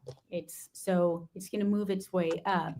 It can also move its way out into the tissues and eventually get resorbed into the tissues. And so you can get this air under the tissues. It's actually better that it goes there than stays in the chest and starts compressing things. Was there any of that in this case that you saw in the records? Not that I'm aware of. And just to clarify then, the air that's in the mediastinum area, what happens to it? It eventually just gets resorbed. Okay. So you don't have to do anything to make that happen. No, unless it's causing a compressive effect. And in that case, we may have to dart the chest with a needle and then put in a chest tube or something like that. And that would be an indicative of a ongoing air leak into that area, though, right? Absolutely. And that was not in this case. Correct.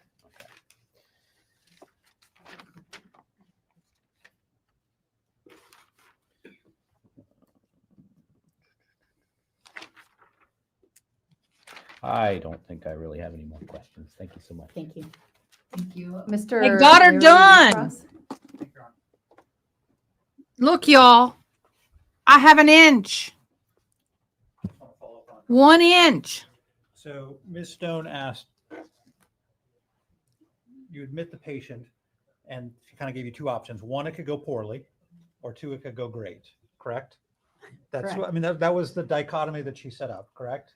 Do you remember that? Yeah, I mean, that's what we're looking for. We're looking for, is this getting worse? Is it resolving? Is it staying the same? Right. And so to admit a patient is precautionary in some instances, correct? Yes. And would you agree that in this situation, it was precautionary for monitoring to see what happens next, correct? Yes. She wasn't admitted directly into surgery, correct? Correct. And that could have been an option if it appeared that, her vitals were showing signs of distress, correct? Yes. Or other indications that this was not going well, correct? Yes. But at this point, it was simply in a monitoring phase. Right. And then within 24 hours, it turned out that further intervention wasn't necessary, correct? Yes. Okay. And then I think you answered this question that I'd written down, but so in terms of the presence of air in the chest cavity, best case scenarios is it resolves naturally. It dissipates through the tissue, through the body, correct? Right. The other alternative I think you just talked about is you insert a needle to then release that air, correct? Yes. And having, I think it's kind of obvious, the preferred way is to have it resolve naturally, correct? Absolutely. And that's what happened here. Yes. All right. So kind of at this point, just because she's admitted, there wasn't a probability of death absent medical intervention. Fair? Fair. There You was don't no know indication that. of permanent 100%. loss of lung function, correct? Yes. Or esophagus, trachea, no long-term disfigurement, correct? Correct. And no permanent loss or impairment of her function, correct? Correct. Okay. So this was an issue that was identified, it was observed, and it resolved on its own. Fair? Fair. Okay. Nothing further. Ms. Stone, any further cross-examination? Very briefly, Your Honor, thank you. Dr. Stankus, I just want to be clear. The admission is precautionary, but you don't admit most patients to the hospital that come into the ER, right? I mean, fair to say you see hundreds or thousands of patients a year in the ER. Correct. So we call for admission and a hospitalist or a surgeon will admit the patient. And in this case, Fatima needed medical admission and medical.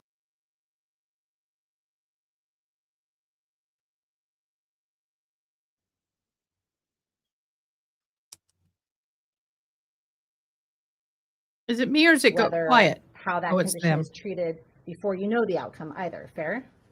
Meaning because it went well for her doesn't mean that's how you decided whether it was a condition that needed observation or not. Yeah, so anytime we admit someone for observation, whether it's chest pain or in this case pneumomediastinum or airway precautions, that condition may or may not, the thing that we are worried about may or may not happen, but we still admit them to make sure that it doesn't, or if it does, to intervene as needed. Sure. And as you reviewed that, those medical reports for Fatima, when counsel, I believe Mr. Leary just asked you about, you didn't see any indication of a permanent injury and the outcome of the pneumomediastinum wasn't a probability of death. The pneumomediastinum itself, is that correct? I mean, you said no, you agreed with him that that was not a probability of death based on the pneumomediastinum itself. You agree? Yes. Okay. But the pneumomediastinum was accompanied by strangulation, and strangulation itself can result in death. You agree with that?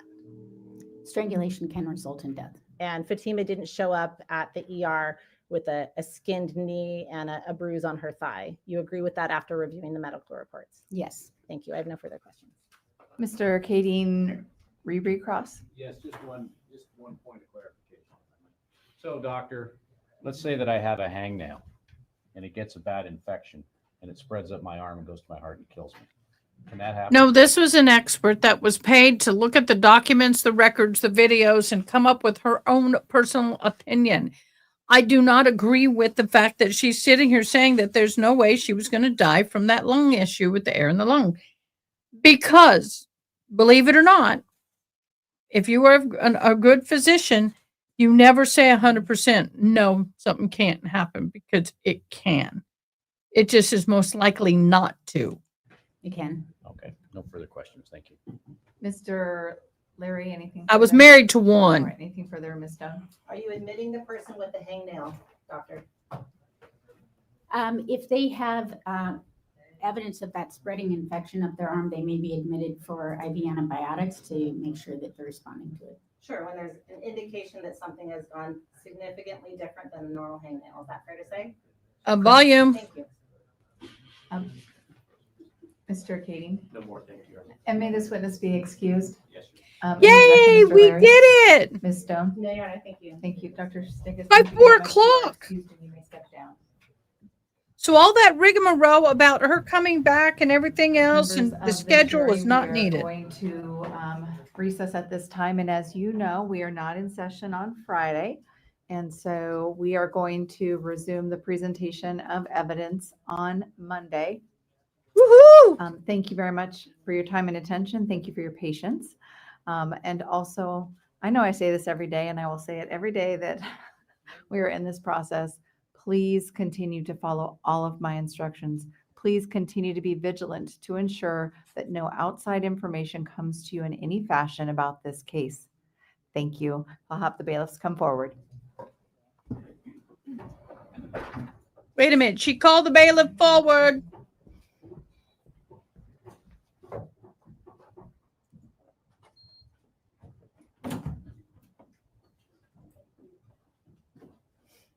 We'll go over the bingo card in a minute. Y'all, I am an inch away from being done, and I do not want to stop. I am literally an inch away from being done with this thing.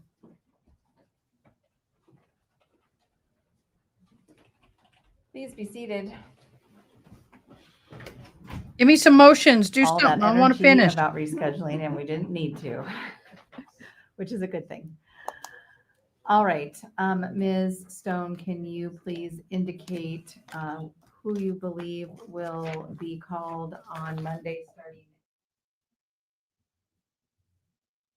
Oh, I love how they go dark on that. I mean, come on. You don't need to mute it. Do you do a rain dance, Debbie? I know. We sent it your way, beloved. Yes, we did. We sent it all your way. We knew you needed rain.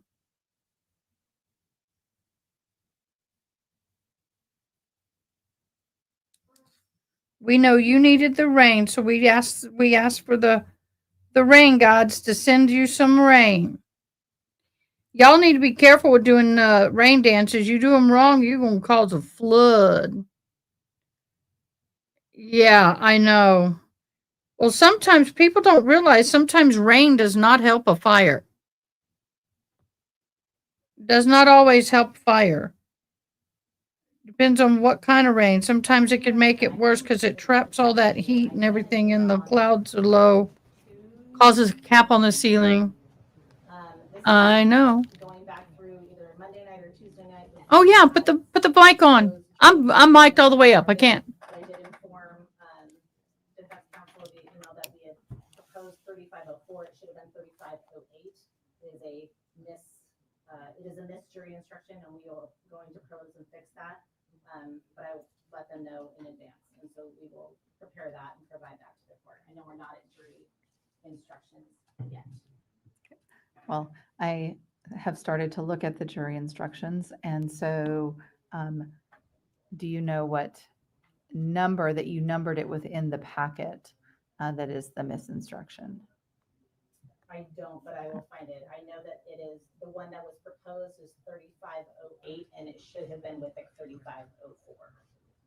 And what is that related to? It's the to convict on assault, to convict instruction on assault in the first degree. Thank you. Are they not going to put a defense? Mr. Kading, do you have any issues to address? I do not, Your Honor. Thank you. Mr. Larry. I did have a conversation with the state in terms of how far out they have witnesses scheduled, and I think they are targeting, or at least not targeting, estimating Wednesday, just to throw that out into the ether so that we have an understanding that that is a lot faster. I'm not complaining about. So just so the court is aware of kind of where, I don't know if my client's going to testify. Obviously, you don't know if Mr. Ali's going to testify, but just so there's some understanding of kind of where we're at. I appreciate that information. Definitely. What I was going to say, add to that, Your Honor, is we did have other people that we had anticipated, but they're not available till what I would say is next week, because when we were talking about it, we thought things might go much slower with the interpreters. I will say from the state's perspective, that has not impacted the speed at all, which we're super appreciative of, but that also means because of scheduling, we have a couple of days with no one, and that is not the state's intent to have no one. And I think the people that are potentially scheduled or were scheduled for next week, which would be like Principal Dean, Miss Kinley, those individuals, I think we can cover that testimony through other school officials, for example, that are here next week. So in order to keep things moving, and I don't think it impacts the state's case substantively, to just not call them, which if that's the case, then we may likely be done by Wednesday with the state's case in chief. All right. Thank you. And thank you. That is very good information for the court. Did you have something you wanted to add, Mr. Larry? I do intend to take a look at your instructions this weekend, and I will make, if I have suggestions and modifications, I will provide a preliminary draft on Monday morning. It kind of depends on, I will have information for the court with respect to jury instructions Monday morning. All right. Well, you preempted my question to you because I am looking at the instructions and I have the state's instructions. I have Mr. Kading's instructions, and I was going to ask you about your instructions. So that is helpful for my perspective as well. And so the parties understand, I'm sure every judge does instructions differently. What I intend to do and what I do in every case is that I compile the proposed instructions, and if there are identical instructions, I only include it once, but where there's a different instruction, I always include a different different because the language could be different, and or a completely different instruction. I include all of them in a draft instruction in the general way in which I would ultimately give them to the jury. And then that is what we will address to hear argument and exceptions and the like. So everyone's looking at just one packet of instructions instead of three. That's fair. As we go through them. And so I wanted to indicate that one. And then two, in looking at Mr. Kading at your instructions, you have the instructions related to if the jury were to find self-defense, find Mr. Ali not guilty, where self-defense has been asserted. The instruction related to self-defense? Self-defense, my ass. And whether or not there could be reimbursement. Sorry. Those I'm going to have as a separate, they're set. I'm sure that's what you intended, but those will not be part of the general packet themselves, because those would be given at a different time. Yes, I understand. Okay. Your Honor, and I do have other instructions, and I didn't know if you wanted me to give you those regarding like lesser included instructions and that sort of thing. I assume the state is anticipating something like that, but if not, those I can send up as well. So a couple of things. Certainly, I expect that the court could receive proposed jury instructions up and until the close of evidence because things change and the like. But if you know that you are going to offer certain instructions that are not part of what's currently before the court, I would not only like those, Sorry, itchy. a cited copy as a bench copy, and then the uncited as the electronic copy. Because I only use uncited in the Word version that I'm going to put together, but I like the cited copy and a hard copy because that's what I'm using to compare. Does that make sense? Oh, I hate cited copies. Citing. Ugh. I think so. Citing I sucks. typically try to just deal with cited and then just remove the cite. Yeah, I don't want to have to remove the cites. I got you. All right, I will do that. I don't want to do your job. Like electronic, you don't need a paper. That's correct. Okay, all right.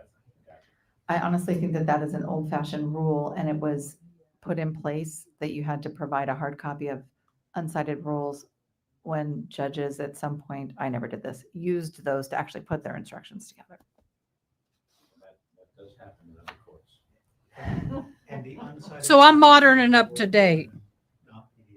Yes, please. Okay, I believe that we have addressed all issues. Do the interpreters have any issues that the court needs to address? No, Your Honor, so far nothing. Okay. No, on my end. Thank you. No. Okay. We will be in recess then until. OMG. I got 4 more rows till I'm done. 4 more rows till I'm done, y'all. I'm going to be like a fiend. I will put Judge Judy back on. Let me get Judge Judy back on. I want to finish watching Judge Judy. Bye. You want to drive a car without insurance? And when we're done, I've got 4 rows and then I'll finish the live. I want you to see the finished product. So you didn't drive my car? I'm telling you right now. So you didn't drive my car? Listen to me very carefully. Did you drive my car? You're lying under oath. Just a second. I don't care whether he drove it or not. My car?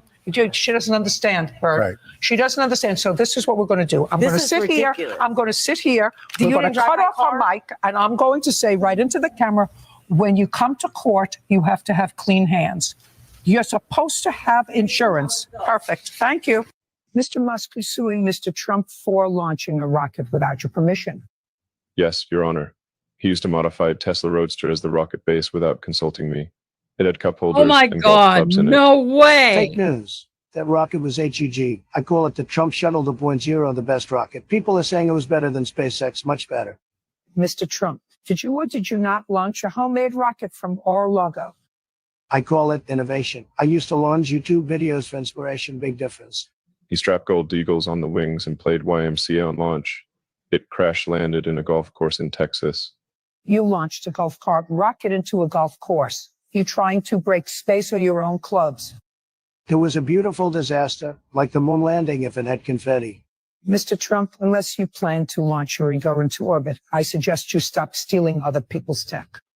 Maybe I'll build my own space company, Trump. That name is already taken by me. Case closed, Mr. Trump. Stay on Earth. And Mr. Musk, next time, that's what, protect your rockets. Oh my gosh, y'all. You're a fibber. I'm a what? Fibber. Okay. Liar. Okay. Yes. Okay, so you moved in May. Okay. I have the phone number. Well, what difference does it make? You weren't living there. I asked you where you were living. You told me that's where you were living. When I was going to call, you said, well, I wasn't really living there. I was living with my mother. Only for a month. What month? June. Clearly, she's a liar, Your Honor. I know. No one asked you. I know she is. I'd like to see the police report. We didn't call the police. Why not? Why not? Were you all drunk? Drugging? No, ma'am, I was not drinking. No. No. They slept together, Your Honor. Just a second. Admittingly, Listen to me. slept together. Listen to me. Okay. I know my customers. Yeah. I've been doing this for 50 years. Okay. 50. My apologies. Very good.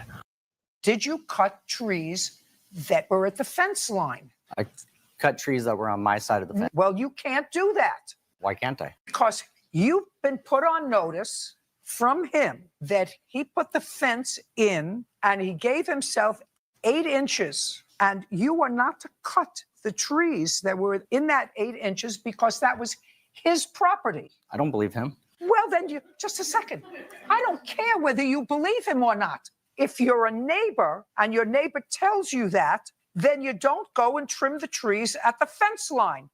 Miss Nia, you thought you were helping a friend. When did it start feeling like a scam? She told me she was broke, no food, overdue phone bill. So I sent her $120 that day. 2 days later, she posted a Sephora haul on Instagram. New lip, new energy, no reply to my messages. Miss Leela, did she loan you the money? She gave it to me. I said I'd pay her back when I could. When exactly is that? Before or after your limited edition lip gloss spree? It wasn't that serious. I was just treating myself. You don't treat yourself with other people's money. That's not self-care. That's theft with glitter on top. She blocked me the day I asked for it back. Of course she did. She wasn't broke, just selective. I said I'd pay her on payday. You're broke until payday, unless it's Sephora, right? Funny how no money never applies to makeup and mimosas. You said you couldn't afford groceries, then posted a haul from Sephora. You begged like a friend, ghosted like a scammer, and spent like an influencer. Full amount, plus shame. That dress is neither this dress nor this dress. And I can tell you further. That red dress Yes, ma'am. is neither the dress that you tell me that you agreed on. It's certainly not this dress. This dress has no sleeves. Yes. It's a halter. Right. This dress has an all lace top. Yes, ma'am. And comes all the way down in the front. That's the back. And I also have where she said she did not want the lace. I told her explicitly, you will not have lace at the top because you did not provide lace. She said she did not want lace. I said you will have material only. And I have the text messages telling her that also. Miss Alexander, I'm Yes, going to ma'am. tell you, you're suing her now for $5,000. Correct. That's not happening. That's not happening. You got paid for the car. Why in the world would you sue her for $5,000 when you got paid for the car? $2,000 of the insurance check went towards the car. The remainder of it went towards prior debt. Listen to me. You keep saying that. And what I'm telling you is when two people play house together, I'm not going through a credit card bill that you paid off and your credit card bill and say, well, this is her half of Domino's Pizza. This is her half of this. And I remember she bought 6 pairs of socks. We used my credit card, but that was her debt. Do you understand? We don't get involved with that. You got paid for the car. Argument right before it was printed, and we had talked to a lawyer and everything.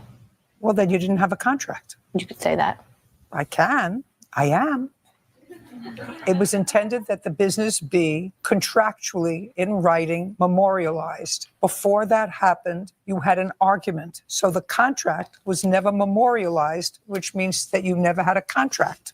So what are you suing her for? Because I just told you. Yes. That she's not paying for the mileage. Well, I need to let you know that she had a verbal agreement with me that she would use that vehicle, and it doesn't matter. Like I have to pay for this car note now. I have to pay for the car note. Next time, don't do it. Yeah. She asked for the car back. Next time, listen to me. Next time, don't do it. If somebody doesn't have good enough credit to lease a car on their own, and if you lease it for them, then you're an idiot. You're an idiot. So I'm an idiot for helping someone that was in need at the time. Yeah. Yeah. And you cashed that check. No. I went to my credit union. Yes, ma'am. Yes, ma'am. Miss Judge. I love that my boy. Credit union. I took $1,500 out of my checking account. I took $1,000 out of my money market certificate, and I had a. What did you do with this check for $2,600? Oh, I put it back in my savings account. Fine. And what did you do with the money that you took out? I gave it to this gentleman. I gave him $2,600. On what date? On the 28th, same day I took it out of my credit union. Matter of fact, he went to the credit union with me We both drove there together. Is that right? Yes, ma'am. Yes, ma'am. I absolutely believe you. Now you can sit. Thank you. Now you can Oh, sit yes, ma'am. down. Yes, ma'am. Yes.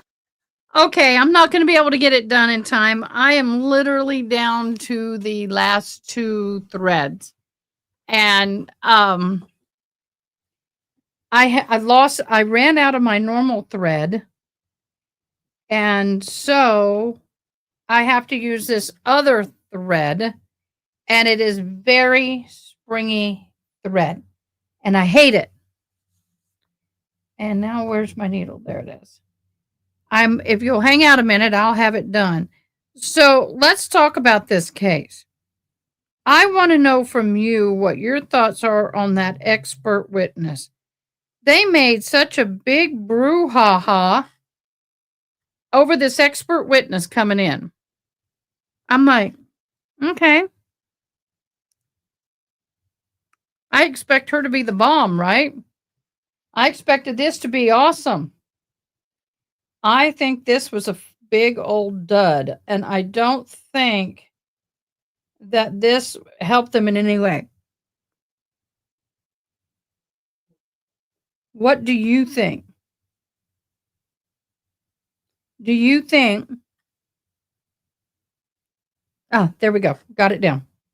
Do you think that this doctor helped them, or was it flopped? It was a flop.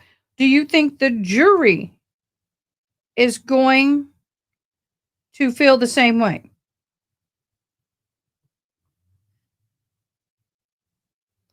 Because I'm not too sure about this. In all honesty, I don't think the jury is going to really put much weight in this witness. I think it was a little, what's the word I'm looking for? I don't know. I don't think this was an appropriate witness for this case. I think that they just wasted a shit ton of money and a lot of stress in getting her in. And I think actually, if the prosecution is smart, which I believe they would be, I think this just helped the prosecution's case 100%. I really do. I think this just helped the prosecution's case. In the fact that they now know where they're going with this, and the fact that he's trying to use self-defense. I haven't seen or heard anything that was self-defense. Have you? How can you have that video and it be self-defense? I want to know. There, I may finish it. I just fixed it. How in the hell is that self-defense? Can anybody help me with this? You have a young girl standing out at a bus stop with a young boy. The father comes up screaming in Arabic or whatever he's speaking. And he hits her boyfriend.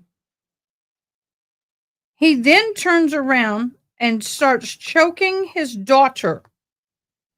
Choking the daughter. Okay? And then everybody has to get involved just to get him off of her. He is so adamant about unaliving her that he is holding on to her for her dear life. She goes unconscious and needs to get medical attention. And you're telling me that's self-defense? Well, you know, if you're sitting here going to tell me, well, yes, it is self-defense because, well, you know, they had to, he was getting beaten up by 5 guys. Well, that's not self-defense either because he's sitting there holding on to her. He didn't do anything in a self-defense manner other than hold on to her. I don't know. I'm looking at this and I'm getting angry because I think what they're saying and what they're trying to pull is bullshit. And I hate using a bunch of cuss words, but sometimes there's just no other word. And there is just no other word. Come on, let me have just enough string for one more row and I'm done. I am so close to being done, y'all. I got one more line after the one I'm sewing down to lay, and we're done. I just want y'all to see it. I want y'all to see how beautiful I's done. I do. All right, I'm getting ready to pick up my last set of beads. And then do you know what I do? I will sit here and I will, oh, come on. Tell me there's a problem with them. I will sit here and I will count the rows because there's 13 beads per row. And I'd like to inventory and figure out how many beads I put into this. Because right now, as soon as I'm done with this chick is going to bed. This headache is not going away. It is still present, forever present. And I need, okay, guys, pray. Pray I can get this last stitch in because the thread is running super short. And I think I can.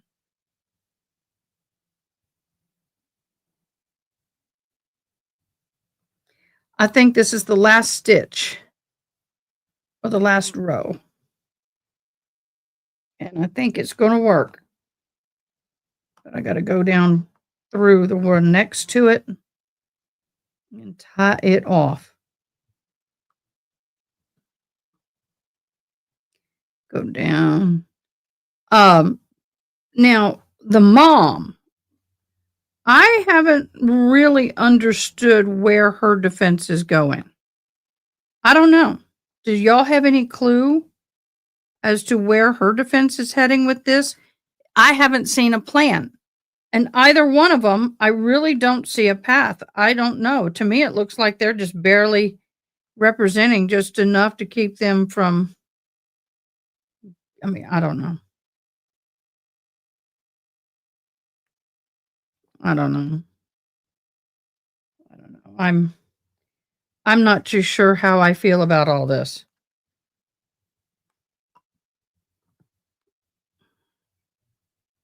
Okay. I have to really anchor this thread in. And the way we do it is we sew it through the beads. We weave it through the bead pattern and make it look, why are you doing that? 1, 2, 3, 4, 5, 6, 7, 8, 9, 10, 11, 12, 13, 14. There's too many beads. I think what I'm going to do is I'm going to cross stitch it. You feel the same about the mom? Yeah, that mom concerns me a wee bit. I'm concerned about the fact that she's still staying with family. And I want to know, is that family going to protect her? Or are they going to try and unalive her as well? That's something that I'm concerned about.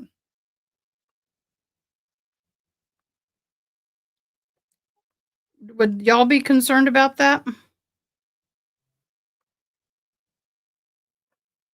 About the family unaliving her when the trial is over? Because I don't know what her family dynamics are. I don't know if they're, I think I'm going to have to burn it down. Oh, I don't want to burn it down on top. Let me cross over this one. Burn it to the bottom. There we go.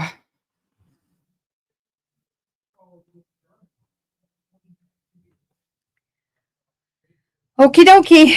I'm going to feed it up through 1 or 2 little beads here, and then I'm going to burn it.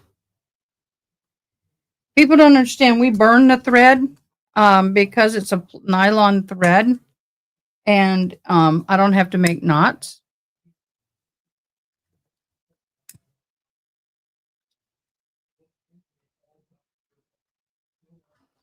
We did it! Woohoo! It be done. Oh gosh, y'all, you have no idea how happy I am that this hat is done. Look at that. Okay. Famita should be concerned about it unless the family she is with are not active in the family traditions and belief.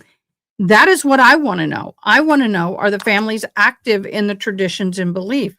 Because you know what? Wait a minute. She's 18 now, though.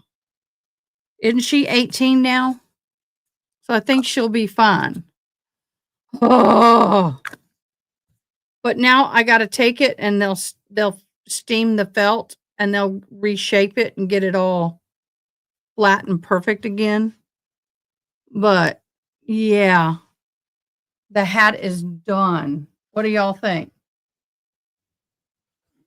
Turn on the light. There we go. It is done. So now I get to start working on Aaron's hat.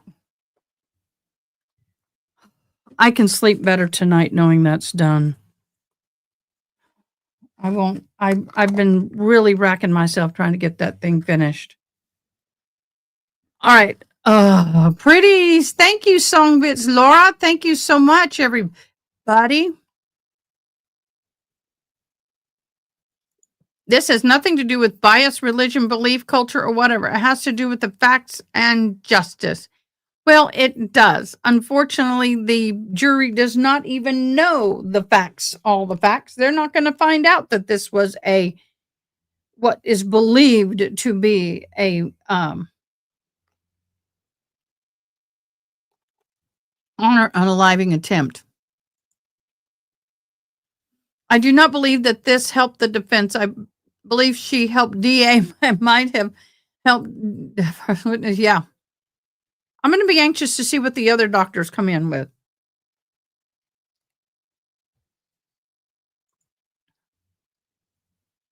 Okay, that sounds fair, Jim.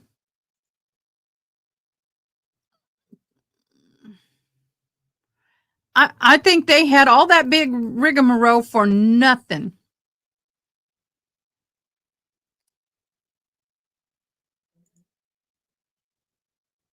Yep. By the way, we got to do the likes and everything. Bingo! Let's look at that bingo card one last time. You guys need to mark off asked and answered, eyes rolling back. You testified earlier. I don't remember hearing that. Without repeating anything, I don't think I heard that. Stopping video at. We didn't see videos. Remember that. Alleged charges. Let me back up. Law enforcement officer, chaotic scene. And that's the way I think we are. That's what I have. If you have any bingos, which I apparently do not, please make sure you put bingo. Both parents are remaining in jail. I think it was at $1 million bond. She's at a $500,000 bond. Neither one of them bonded out. So, yeah, that's all that is. I do too. But guess what? It's not that many. I think 10 years maximum.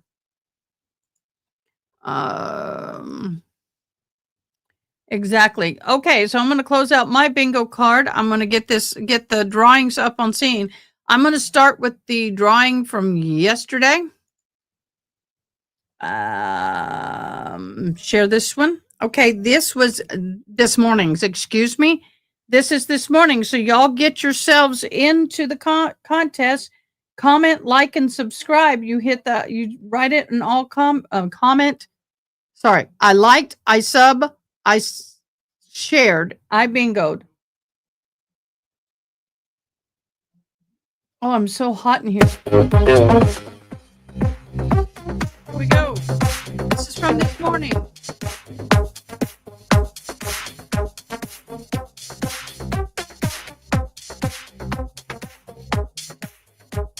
It may be 15. I think it's 2.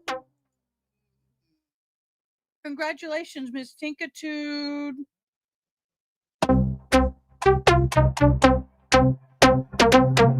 G14, congratulations. Let's go to my light from this morning. Y'all can still get your comments in now.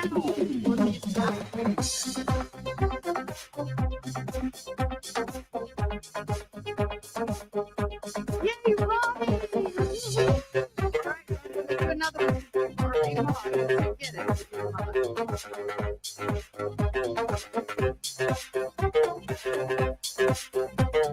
2,800. All right, honey, 2,800 are in the end of the year. Okay, we only have my sub. They'll be given in anyway. Okay, let's see. I shared. Let's go.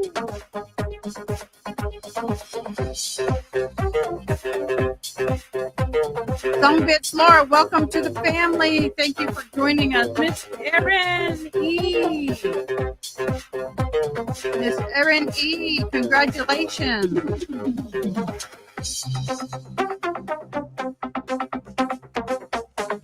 Pikachu, you're in again. Congrats. Over to I shared. There's only 2 people.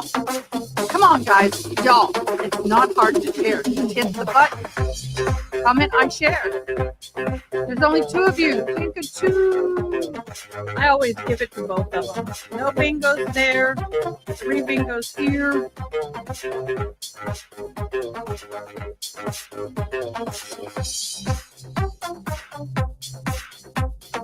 Weird Debbie M. Congratulations, everybody. Oh my gosh, that is so awesome. We did it.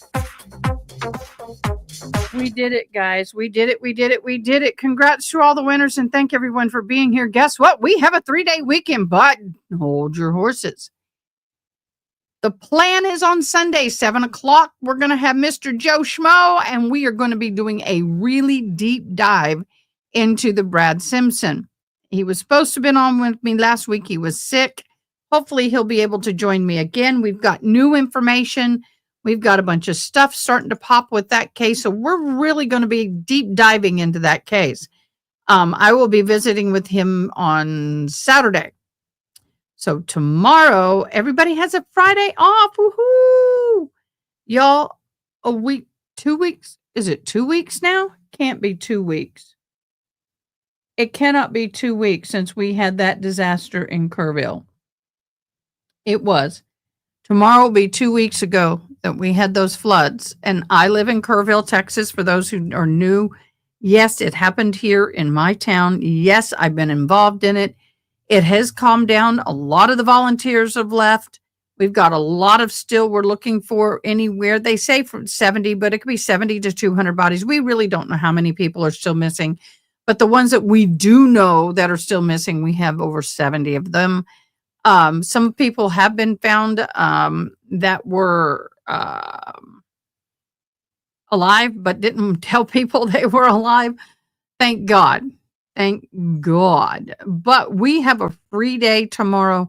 So I'm going to get homework done for the next 2 weeks. I'm going to get some things done here. I'm going to sleep in. I'm going to wake up slow. It's going to be great. It's going to be wonderful. So, 3-day weekend. Woohoo! So I appreciate y'all so much. So join me on Sunday. I will have it posted. I will remove tomorrow's and make it Monday.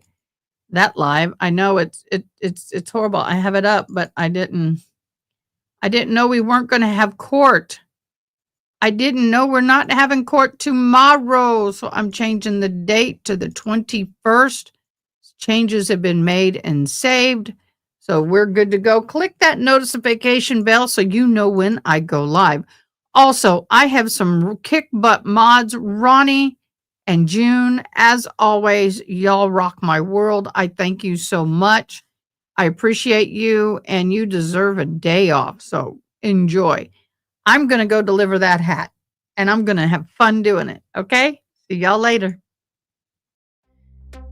Thanks for watching. Please comment, like, share, and most importantly, subscribe. I hope you have an awesome day.